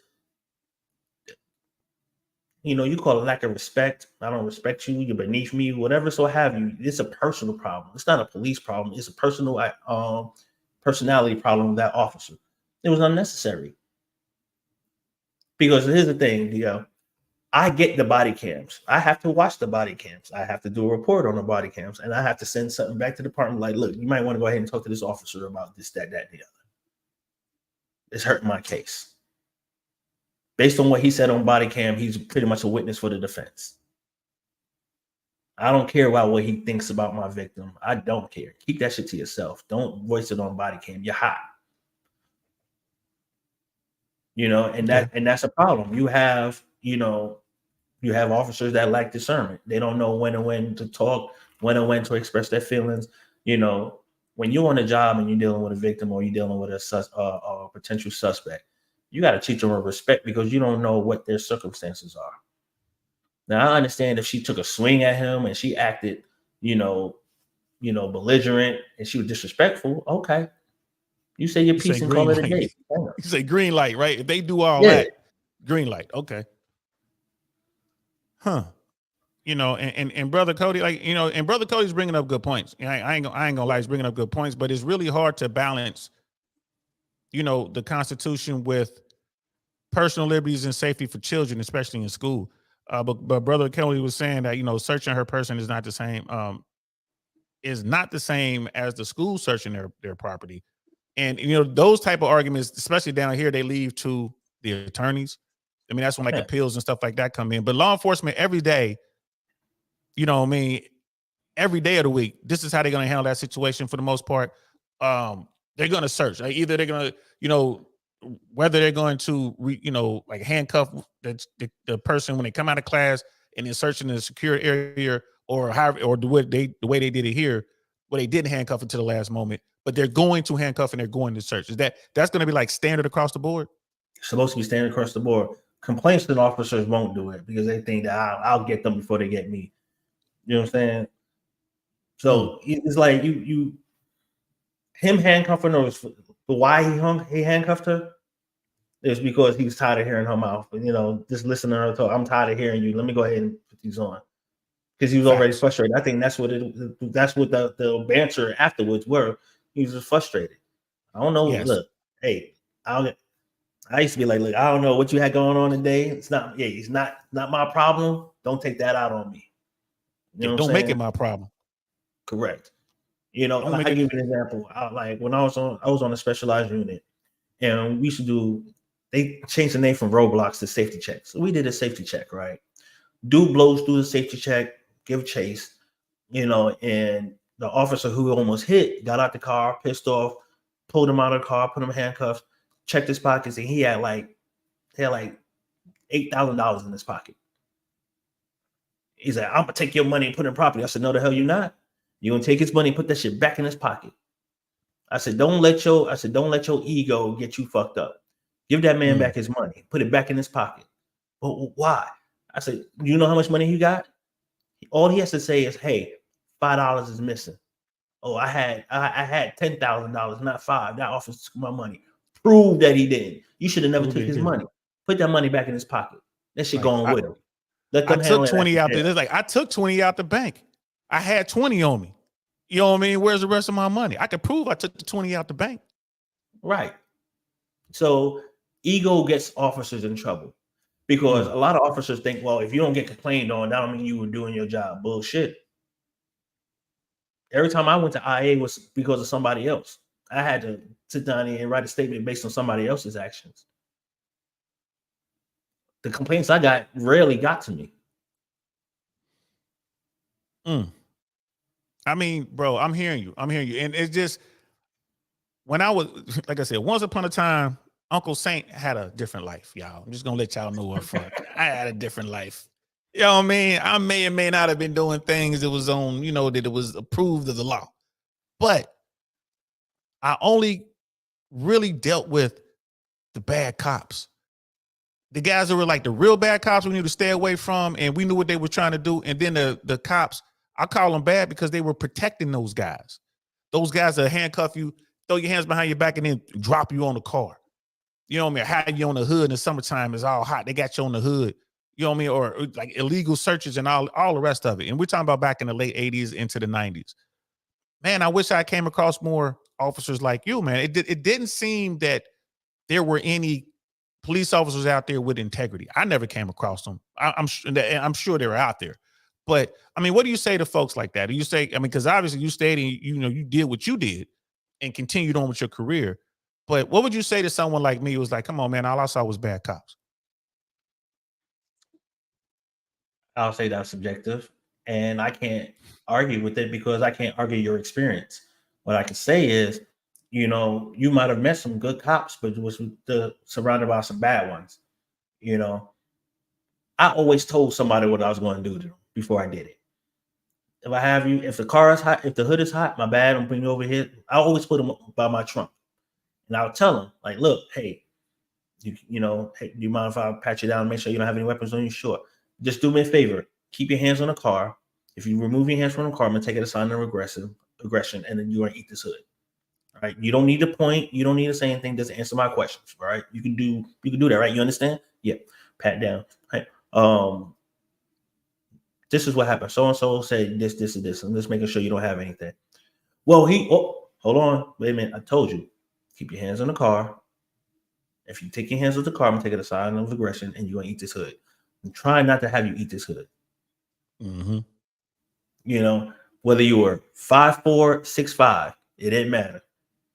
You're gonna eat this hood. And when they ate the hood, damn man, told you, my bad. You don't have to do all that. I know that part too. I told you, hey bro, I told you I didn't want to do it. Dust you off, all right, you know. And then I conduct my interview, you know. But the thing is, you have folks like I'm not the same person I was coming out of law enforcement that I was going in. It changes you. You see a lot, you deal with that, and you take a lot of stuff personally. Because, you know, if you get pulled over and an officer has an attitude, one of the questions is like, hey, no disrespect, officer, what was the last call you went on? Because you're talking to me kind of aggressive. He may came from a baby getting shot. He may be coming from, you know, fighting somebody else. Because once you have a fight or once you in something, they put you back on the road. You don't go home. You know what I'm saying? Unless, you know, you're in a fight and your uniform gets, you know, tore up. You're back on the road. So a lot of times you carry a lot of stuff with you. And that's the officer's problem. And he shouldn't even be back on the road putting cars on. But it goes back to what you said at the top of the show. Y'all don't have the personnel, because law enforcement should get downtime. If you get into a fight, you should be done for the day. You coming off the street, you can go back in, do paperwork, whatever. We're getting you off the street. We're gonna get somebody else out there, but they don't have the bodies. It sounds like to me. And people gonna be like, man, I can't believe you out there, you know what I mean, supporting the police, man. I'm like, look, bro, I'm just keeping it 100. I want law enforcement, but I want highly trained, I want disciplined, well-paid law enforcement officers on the streets. That's what I want. I'm gonna give you some perspective. When you are deployed, before you are re-established back into civilization, the VA, you go to the VA and they do a meeting. You have a meeting and they pretty much get you prepared mentally to be back among civilians, especially if you was in active duty and you're actually physically engaged in firefights. Before they re-implement you into society, you go through a series of classes to make sure that you're mentally stable to be able to be back among the public. True or false? Most units, true. Yeah, for combat guys, for trigger pullers, true. You definitely go through a program, and everyone who gets out has to go through a process. Everyone. I don't care if you're a cook, I don't care if you're a Green Beret, I don't care whatever you are.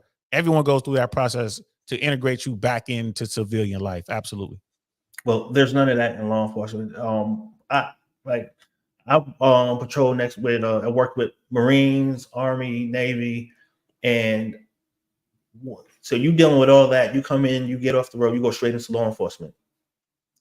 You see some of the same stuff you saw in combat, but you're seeing in urban areas. There's no decompression. So most of these officers self-medicate. I probably say you about 60% of officers on the road now are unfit for duty because they're either suffering from trauma, PTSD, and they can't talk to anybody. Because if you talk to somebody, they're pulling you off the road. That's why suicide and domestic violence is such a high rate amongst law enforcement officers, because they feel they can't turn to everybody. So if a lot of time you suppress so much, you get that overly aggressive officer because he hasn't dealt with none of the stuff that he done seen. So how would you address that? If you were, you know what I mean, the police commissioner of America, all the cops, unlimited budget, how would you deal with that? Easy. Any officer that's engaged in when they have to fire their firearm or got shot at, got into a fight, seen a baby death, or someone killed in front of them, oh no, right, I'm gonna take you off the road. I'm not suspended. I'm gonna take you off the road, and I'm not taking you to EAP. EAP gonna have you, fill out a questionnaire, and they really not gonna provide what you need.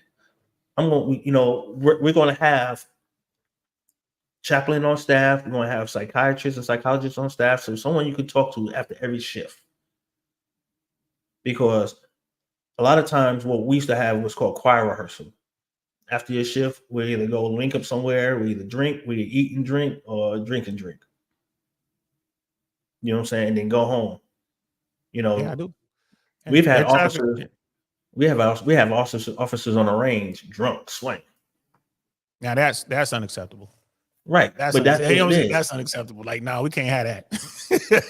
Like, no, you're fired. know, First offense. That's Oh, I'm sorry. they was fired. Like one dude, he came to work, you could smell it off his pores. And he was like, go. But the problem is a lot of times all you gotta say is like, I have a problem. But instead of saying I have a problem before you get caught, when you get caught, yeah, I got a problem. I got this going on, got that going on. And like I've seen a lot. There are folks like, and I can't make excuses for why people do what they do. I went and got therapy. You know what I'm saying? Because I understood that I had anxiety. I was always anxious, closed my doors, had my blinds down because I didn't want nobody looking in my house. So you deal with stuff like that, but some folks live for that life. They love patrol. They love dealing with with the people. They love interacting. They love being in the community. They don't want to get off the road. Me, I'm like, yo, I had to get off the road. I'd rather be a detective, but I realized being a patrol officer was easier than being a detective because when my shift was over, I was going home. When my shift was over as a detective, I was on call. So when I get a call at 2:00 in the morning, I had to respond. So you're dealing with sleep deprivation. You're dealing with some of the things that the human brain is not allowed to see. And I think a lot of that affects the community. I think every officer should be able to have an outlet so they can decompress and express how they feel. Because we get to see the very worst of certain human beings. And a lot of that is not addressed. Yeah, that's all y'all see. That's absolutely all y'all see. I mean, whenever my father told me this a long time ago, I mean, whenever the police show up, there's someone there that doesn't want to see the police. No matter where you get called. You know what I mean? And I get that. Again, so you're, like you're the police czar. You have an unlimited budget. How would you fix that? With the counseling sessions, would that be mandatory? I was like, okay, they're available, but after you use your weapon or whatever, would it be mandatory? After you responded to okay, it will be mandatory. And of course, all that would be paid, right? Is, you can't make it, see, I can make it mandatory, but I can't make you talk, right? And I'll make it as part of your insurance. You don't have to tell me, and they don't have to report back to me what you got going on. You know what I'm saying? So you have to create an atmosphere for where these folks can be able to talk, and not have to worry about anything they say coming back and hurting their career. So with the budget, so also with the money, I'll start going into the Black neighborhoods and start recruiting more Black folks. And then start having them police their own community. Because we grew up together. And I was going to say that. I respect you. I'm not going to sit down and disrespect you. I know, you know my mama. You know what I'm saying? Right. You know my aunt, my grandma. Right. Like I watch First 48, and I like Mobile the best because Mobile has probably the most law enforcement officers that grew up in the hood that they police. And you get to see the real emotion when, one officer's cousin was murdered. Another one, someone he went to high school with was murdered. These are real stuff. You are policing your neighborhood. These are folks that you are partaking with. You used to sit at their dinner table when you was a kid. So you have more vested interest and love for this community because you grew up here. You don't want to see anything bad happen. So when, you're asking white folks to come into your neighborhood who really their first probably interaction with a Black person was either in the military or in police academy to police an area that they only saw on the news and expect them to be effective. Yeah, man. And that brings me to that Wendy's thing. What was that? That was in Georgia. You got these officers. Yeah, man. You got these officers to come in, and almost all of them never been punched in the mouth. You know what I mean? These guys that think they tough, and then they come across people who don't care. And now the fear boils over to the top and they're poorly trained. So, I mean, that almost always is going to end poorly for a bunch of people. That thing in Wendy's, that part you got this drunk dude. The first officer was ready to go ahead and just like, all right, man, I'm gonna let you sleep it off or get out the car or whatever. The other officer came in there, attitude, and it ended with someone being deleted. Because that is poor tactics. Now, here's the thing. The officer got hit with the taser. He shot the taser at him. He got hit by one of the prongs. And right during that time was that whole political battle with the past the district attorney talking about tasers are a lethal weapon, and he charged officers aggravated assault. So now the taser's been deemed a deadly weapon. So now when this dude takes this officer taser, points it at him and fire him, you done gave this officer permission to shoot you. Did he have to do it? No. But did you open up the door for him to legally justify shooting you? Yes, you did. And see, and that goes all the way back to what we were talking about earlier in the parking lot. Same thing. Mm-hmm. He stands in front of the vehicle, which if it's sitting still is fine, but if it's moving, it's a weapon, and you can use deadly force if if that car starts moving forward, because that's a deadly weapon. See, those are the games I don't like. You know, you got to secure your weapon. You got to secure everything on that belt is your responsibility. You can't let him run away with your taser. You can't. You got to. I mean, it was two of them. How has he got away anyway? Again, it's like why are you scuffling with somebody and you can't even scuffle? Well, like, that's another problem. Well, first of all, number one, I've dealt with drunk folks before. I dealt with folks high on drugs, and you want to deal with somebody strong, you deal with somebody high on drugs, or someone that's going to have a mental illness episode, a psychiatric episode. You know what I'm saying? That's some real strength right there.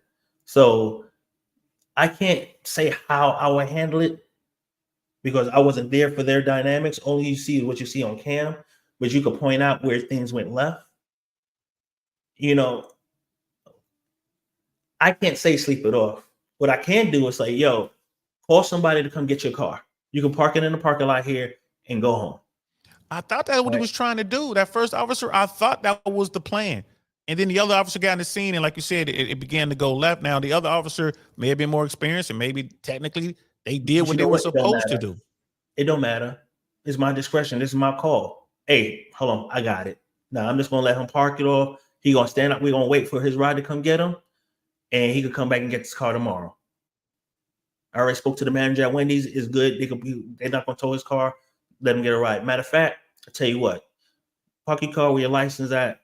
Let me pat you down, put you on Alp and drive you home. How far away do you live from here?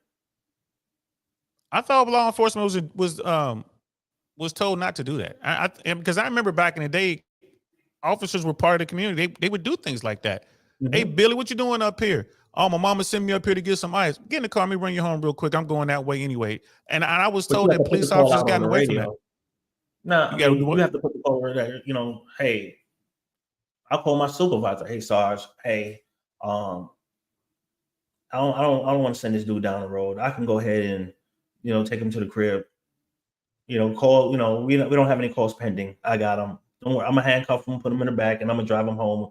Pat him down. He's good, but I'll take the handcuffs off as soon as we get to the house and make sure somebody's meeting him. He gave me his wife's number. I called her. She's gonna be waiting for us at the door. You have to be able to articulate what you're doing, why you're doing it. Everybody don't have to go to jail. Number one, he's on private property. He fell asleep. You know what I'm saying? Now, granted, I could get you for a DUI, but I hate DUIs. I'm not big on it. You know what I'm saying? That was just my person. I've done 2 in 18 years, 2 DUIs. 2. And I had to. So that's just me. But sometimes you have to look at the bigger picture. And it's not about not wanting to do the work. Sometimes you're like, look, this is the community I work in. If I'm ever in a situation, he gonna remember who I am. If I'm fighting somebody, as many times I've been out on the road fighting somebody, and the citizen came and helped me because I helped them. We present this atmosphere that all black neighborhoods don't like the police, and that's not accurate. They remember who comes in their neighborhoods and do right by them, and they'll protect them. That's a fact. I saw that in the Latino neighborhoods in LA, especially in the San Fernando Valley. I saw that in the Armenian neighborhoods. I saw that in the black neighborhoods. They you know who the cool cops are. You know who the assholes are. Point blank. Period. Brother Dino, a long time ago, I saved this one talking about Derek Chauvin.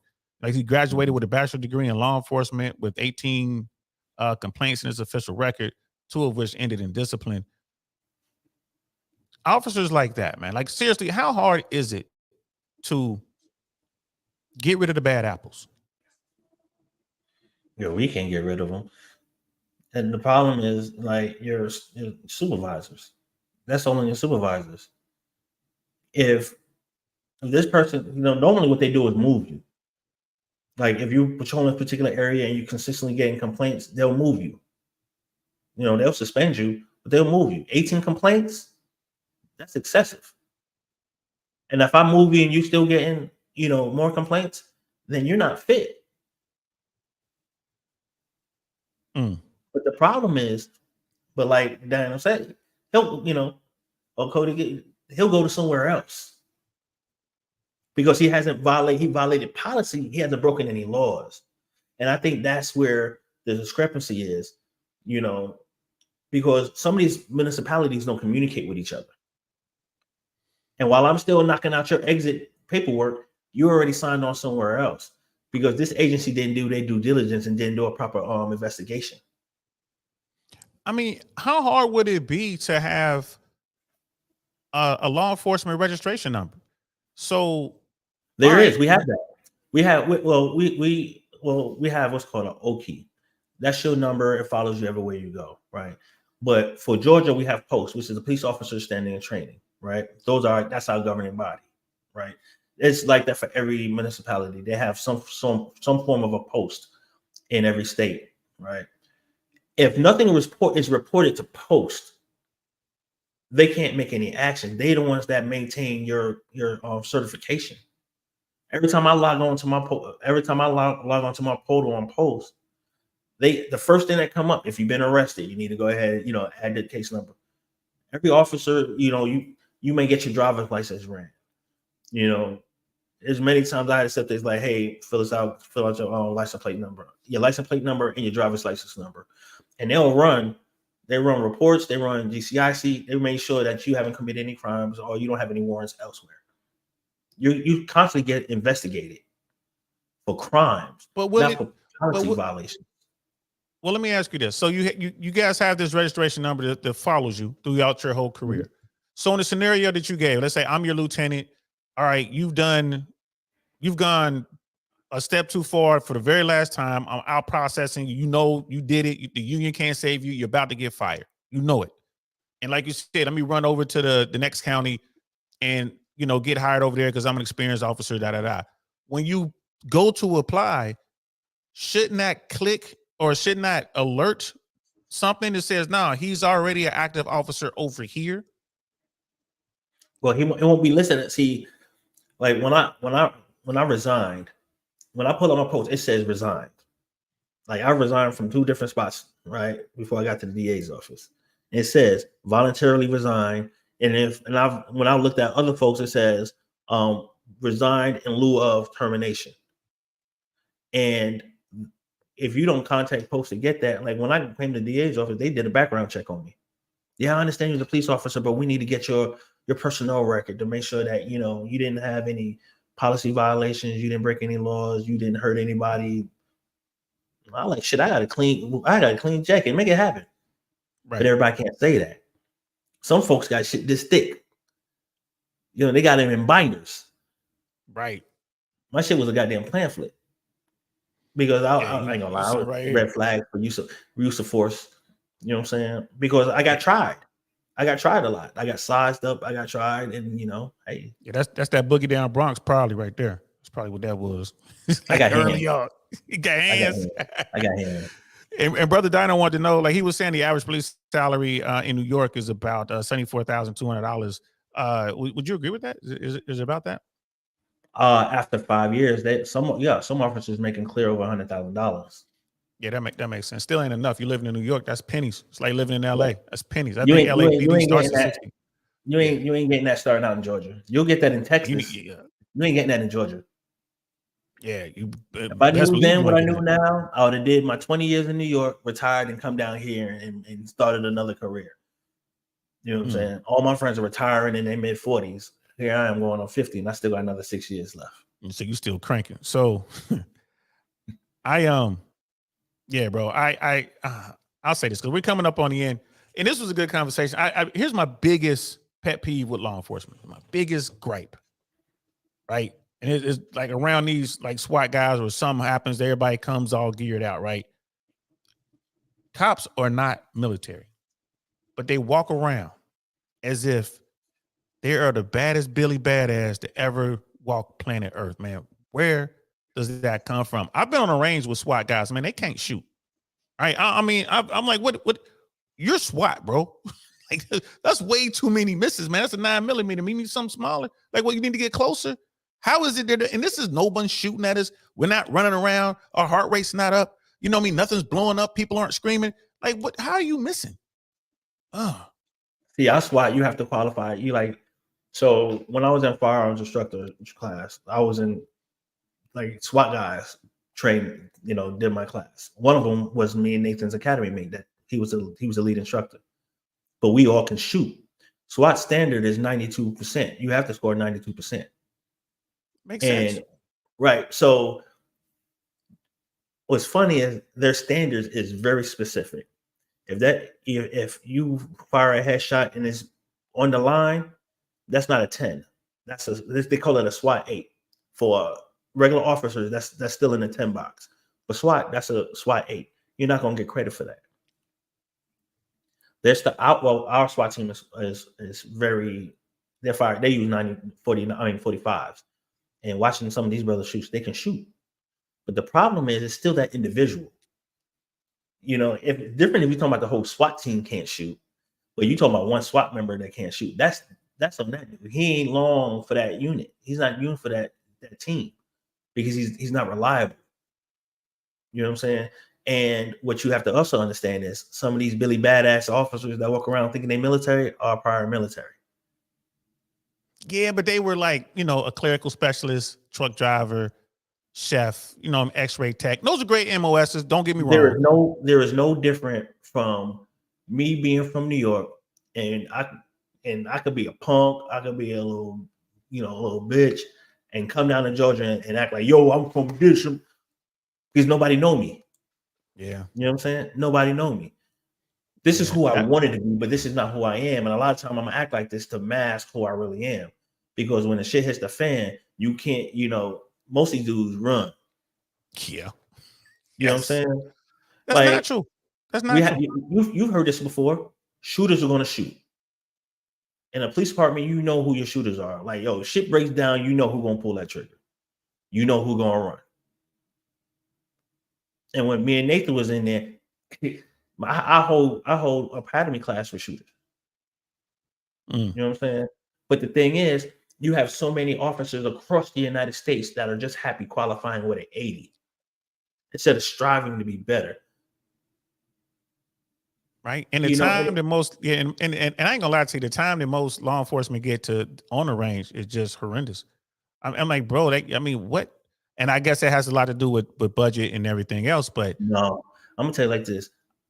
My old department, you get a box of 50 rounds every 2 weeks.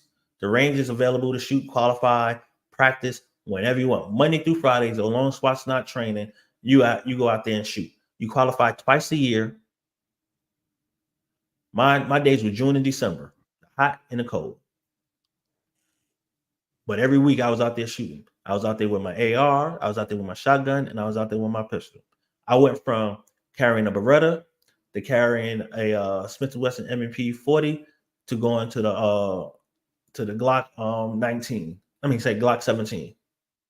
So I've had a variety of firearms, but it's my craft. That's what it is. And I got my 17 sitting here. It's funny you mentioned that. Except I got the 17 and 19. The 17 sitting right here next to me right now. Yeah, my 19. My shit is. I love Glock. Yeah, I love Glock. I don't trick them out. I'm an iron sights kind of guy. But all of the real shooters, all the SF guys, all the Rangers and stuff like that, they're like, bro, put a beam on your weapon. Like, we do it. You telling me you better than I am? I'm like, no, you're right. They're like, man, wherever that dot is, where the round is going, we do it. So I'm like, I'm gonna have to start doing that. But yeah, man, yeah, Brother Dino has something else real quick. We'll cover this and then I'll give you the floor for final thoughts and all that. But police training gone bad. Like the female training officer, yeah, he's talking about the woman who pulled her, thought she was pulling her taser, but she pulled her weapon and shot that guy. Now, tell me if I'm wrong, but I'm thinking like this is a training officer. Is it a 2-tier standard? It's like we need this demographic, so we're gonna train these people whether they qualify or not. Is it multiple sets of standards for these people? Like, all right, we don't have enough Latino female this, so we're gonna lower the You can only standards to go get for that who person. applies. So I can't Mm. tell you that it's a standard that they only particularly, do a certain thing. I have to look into their policy to see what it is. But what you also have to understand is like, you need female officers, you need women officers. But as a training officer, you also get complacent. Like, how often have you trained with transition, going from your gun to your taser? I know there's a clear difference because my taser is lighter than my gun. Way later. You know what I'm saying? And my taser is on the opposite side of my gun. So I'm not reaching down, I'm reaching across. I'm cross-drawn. And you got to hit a switch just to turn it on before you pull the trigger. You don't have, you know what I'm saying? So training gone bad is beyond, because the first thing I do is pull her certification. Yeah, you're not able to teach anymore. Should she have been, me and my buddy Jay Swans, Jay Swans and I, we served in the same unit. After I left, he went on and became, he hates when I talk about it, but he went on and became a ranger, scroll ranger, like in the ranger regiment, not the school. And we were talking about this, and I'm like, bro, she should be arrested. I mean, that she should be fired. Should never be allowed to be a police officer again, and she should be arrested, tried for that, at least manslaughter. And he disagreed with me 100% on that. What's your thought on that? I think she should have been arrested. She's law enforcement. I can't draw a weapon and delete somebody and be like, oopsie, right? You just can't do that. Well, what's your take on that? It's not just that she shot him, it's everything that happened afterwards that I had an issue with. You're hysterical. First thing that should have been taken was your gun. You too emotional. You end up shooting everybody else and killing yourself. Yep. Everything that happened there was wrong. You know what I'm saying? You're more worried about your career than you are this person you shot. So yeah, you damn sure would have been fired. But it's up to the DA's office if they're going to pick up the charges. Right. Because you have to prove intent. You might have got involuntary manslaughter. You know what I'm saying? But wouldn't it be gross? It's gross negligence, right? I mean, it's definitely gross negligence. So she didn't intend to do it, but her actions ended with someone losing their life. Yeah, that's why she would get involuntary manslaughter. Simple as that. And she 9 times out of 10 she would have pled. You can't plead not guilty to that shit, because the alternative is you sitting up there going for longer than what it is. Because pretty much what it is when when they got you, they'll give you an opportunity. Like, look, we could give you 10, do 5, or you could get this 60, do 35. Which one? Yeah, shout out to the Proud Boys. They learned the hard way. Take the offer, especially if it's the feds. Mm-hmm. Feds come see you, take whatever offer they give you up front, because it ain't gonna get no better. So, I guess she could have gone no contest and tried to blame, like, yeah, I did it, but tried to blame the system. I got poorly trained. I shouldn't have been in position or whatever. So let me do, let me do 24 months and, 20 of those months is on the box. Something like that. You know what I mean? Right. Not that I'm an attorney or anything like that, y'all. It's just like, how does DL Saint know so much about this stuff? I don't know. It's weird, huh? It's weird how that works out. So, yeah, man, I think that I honestly believe that she should have. And there was another one in Tulsa. A guy was walking, complying, had his hands up, whatever, and she just fired one round, and he was down. He was done. That happened in Tulsa. He's like, we're watching video from the helicopter. Oh, that looks like a big bad dude, and all of a sudden, pop! I'm like, what? And no weapon, no nothing. He was just driving. They pulled him over as a traffic stop. They don't even know why they did it to this guy. You see so many videos like that, man. It's just like, it is, and like Nathan did everybody check out the Real Nathan Daily Show. He did one on where the same thing happens with white folks. And it's not exclusively just for black folks. It happens to everyone, and it's unfortunate. But you gotta up the training. You know what I'm saying? And something you said earlier about the law enforcement in your area, you haven't had an issue. Actions reflect leadership. Yeah. If you have a competent leader who has standards and hold everybody to the same standard, there's no deviation just because we cool. Everybody know what it is. Look, I could work for a dickhead because I know he's a dickhead to everybody. He's consistent down the road. but he's a dickhead because he has standards and he wants to see the best. My job as a subordinate is to make you look good by my deeds and my duty, not bring you any headaches, not you every day trying to put out fires. You know what I'm saying? I do, yeah, I got a great supervisor. I make sure I do, I make that brother shine. You know what I'm saying? Absolutely, I do. And down here, their boss is the sheriff down here in Hillsborough County is crazy. He's always in the news. He's the guy that likes to shame people, but his deputies, bro, I've never had an issue with his deputies, and not just Hillsborough County, like Pinellas County. Different counties, the surrounding counties around here, I haven't had any issues. Now, granted, I live in a great place, in a great neighborhood, great schools and all that, but it's not like they just, I've been profiled before. I haven't been profiled yet here. Or they're doing it really good. I worked in the hood. Well, I don't even call it the hood. I just say low income area because they're not ratchet. And they were like, yo, I'm glad you're here. But the thing is, like, have a conversation. Express your biases to these officers. Like, look, hey, can I talk to you? I really don't trust the police. This is why. I don't know, I don't know if you're a good one or bad one. And he'll tell you, like, I don't know if I'm a good one or bad one either. The only way I can tell is based on the situation that I'm brought up. Because if I act the right way, I'm a good one. If I act the wrong way, I'm a bad one. So I don't know what I am, but I just know I'm really here to serve the community.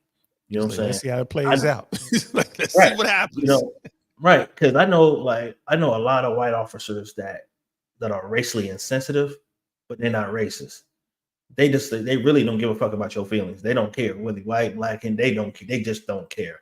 Like, look, I'm here to do my 10, 12 hours and go home. I got a cold bear waiting on me. I missed the game. These folks don't piss me off because they short me on my check. I'm just trying to go home. Because truth be told, inherently, most officers are lazy.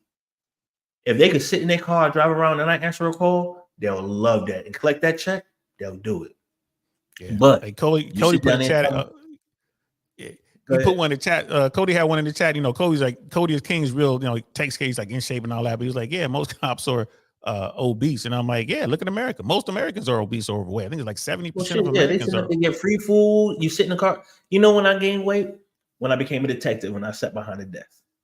And I wasn't chasing anybody anymore. As much as I was still in the gym, I was still doing martial arts, I was still doing all that shit. But I was sitting down, I was eating and sitting down, opposed to sitting and going. You know what I'm saying? Chasing folks, running. So I had to run. I had to do more because I was stationary. I had a desk job and I averaged 17,000 steps a day. Ooh. And it's not because I just want to walk around the building. It's because I'm constantly active. That's what's up. And again, Brother Dino was stating, he's just kind of talking about all these different situations when civilians have been, deleted by law enforcement. We have a problem. I mean, and I get what you said when you talk about, when you look at the numbers, like what a percentage of African Americans versus the percentage of Caucasian, whatever, it is what it is. But, we all know that it is what it is here. Is it getting better? I could say, yeah, if you go back to the 40s, the 50s, it's definitely gotten better. Do we have have we gotten to where we need to be? No, we got a lot of work to do with law enforcement. That's my take on it. You know what I mean? I think we could get there. I really do believe that they need to handle something. They need to handle mental issues. Like police officers need downtime, more money, and better training, in my opinion. Quality training, better training. And until we get there, I think we're gonna always have these problems, man. We just got people out there on the streets, like you said, they're just not ready, and we throwing them to the wolves, man. So I'll give you your final thought here, bro. What's your take on? First of all, thank you for coming on. I really appreciate it, bro. We're 2 hours in. We could probably do another 5 hours and just go, but I want to, like I said, we gotta do. I gotta get downstairs and cook for my baby. And that's my daughter. For all y'all single women out there, don't get jealous. I gotta go cook for my daughter, my baby. Don't be getting mad. I have 2 daughters. Yeah, yeah, you know what it is. I'm like, ladies out there, if you're trying to see me, hey. Holla, holla, holla, holla, holla, holla, holla, holla, holla.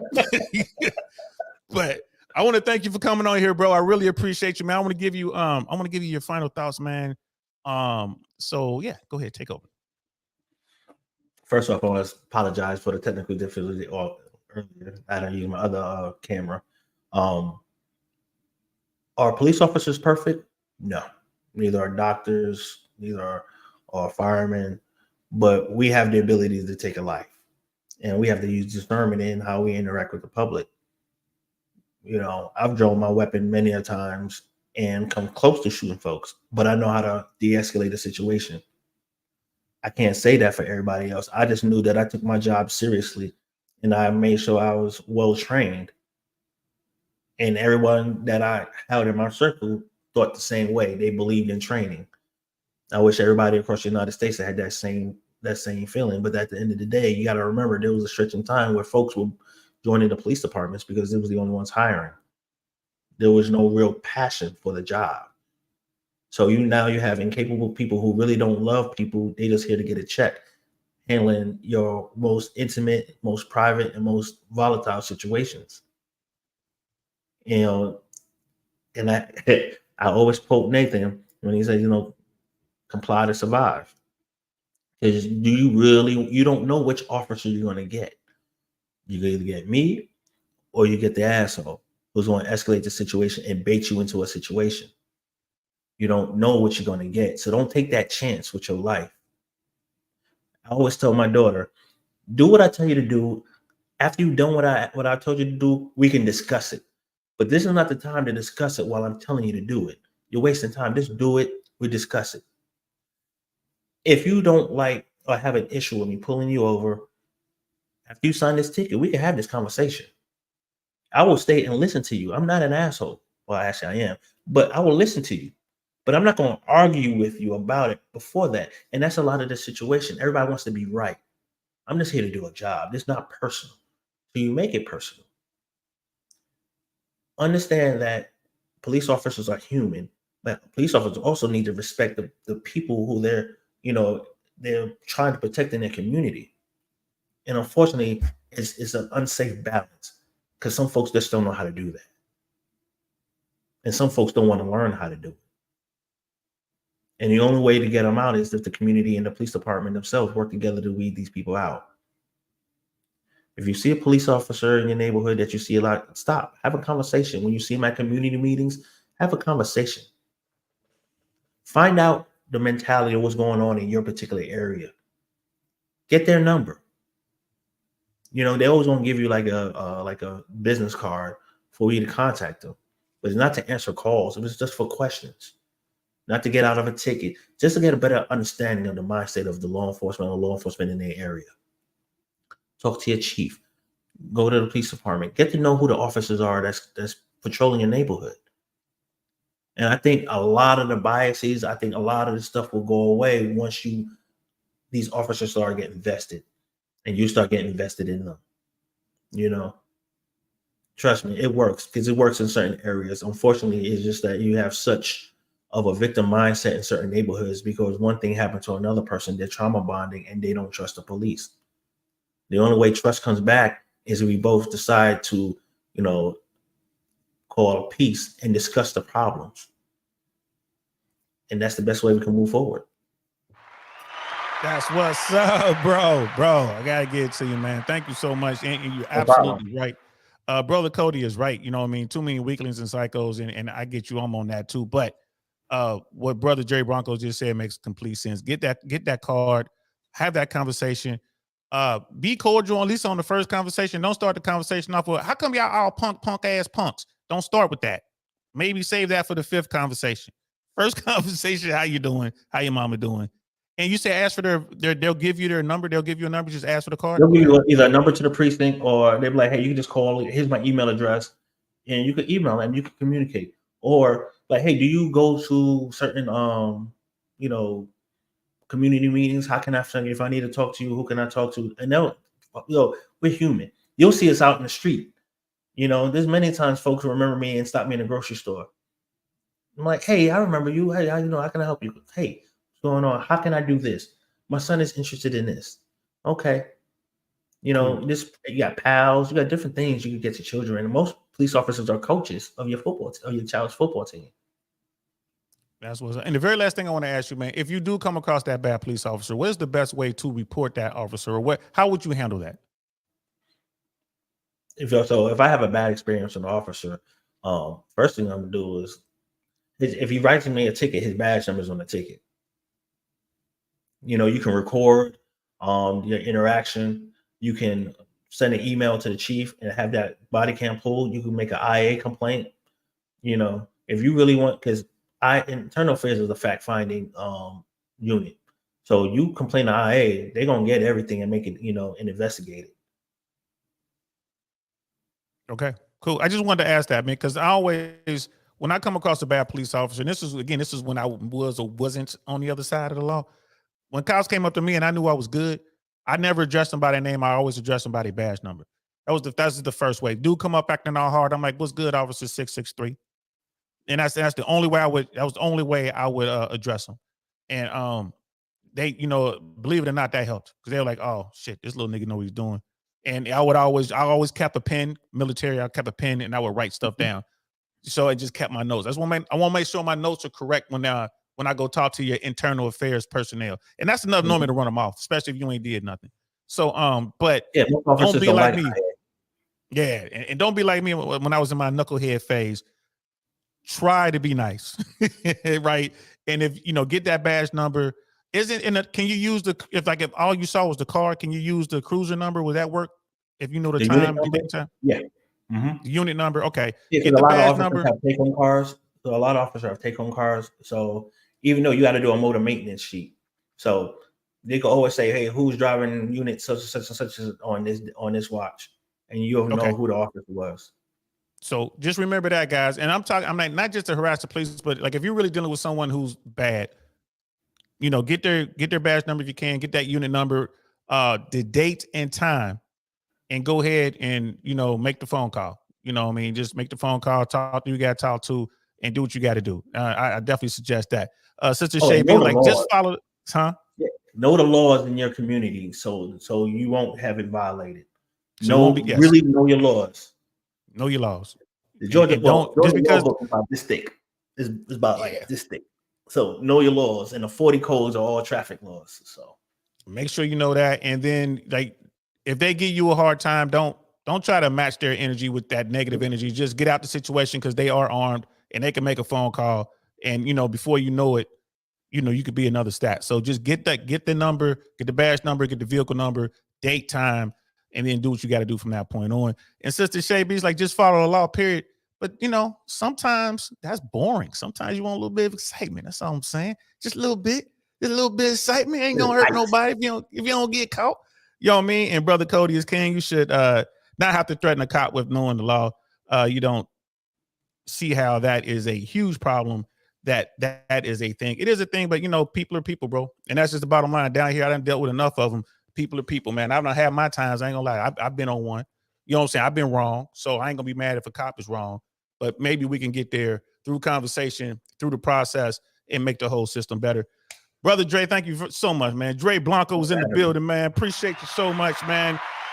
Thank you to everyone who was in the chat. Great questions. Brother Nathan, man, the real Nathan Daly, man. We got to get together, bro. You next, man. I got to hit you up, man. We got to get you over here. Like I said, I'm ready for both of y'all. I trained in the Army. I'm a paratrooper. I'm used to being surrounded. We supposed to be surrounded. So I appreciate you guys, man. Thank you so much. That's Brother Dre Blanco. I'm DL Saint. This is the DL Saint. I really want to know podcast. I hope you guys enjoyed it. I hope I see y'all again real soon. Listen, we'll be back tomorrow, 7 p.m. with Shoo. I know I'm going to see y'all tomorrow because we're going to be over here having a good old time. See y'all then. Peace. Nothing like I've ever seen. It's just a thing of beauty.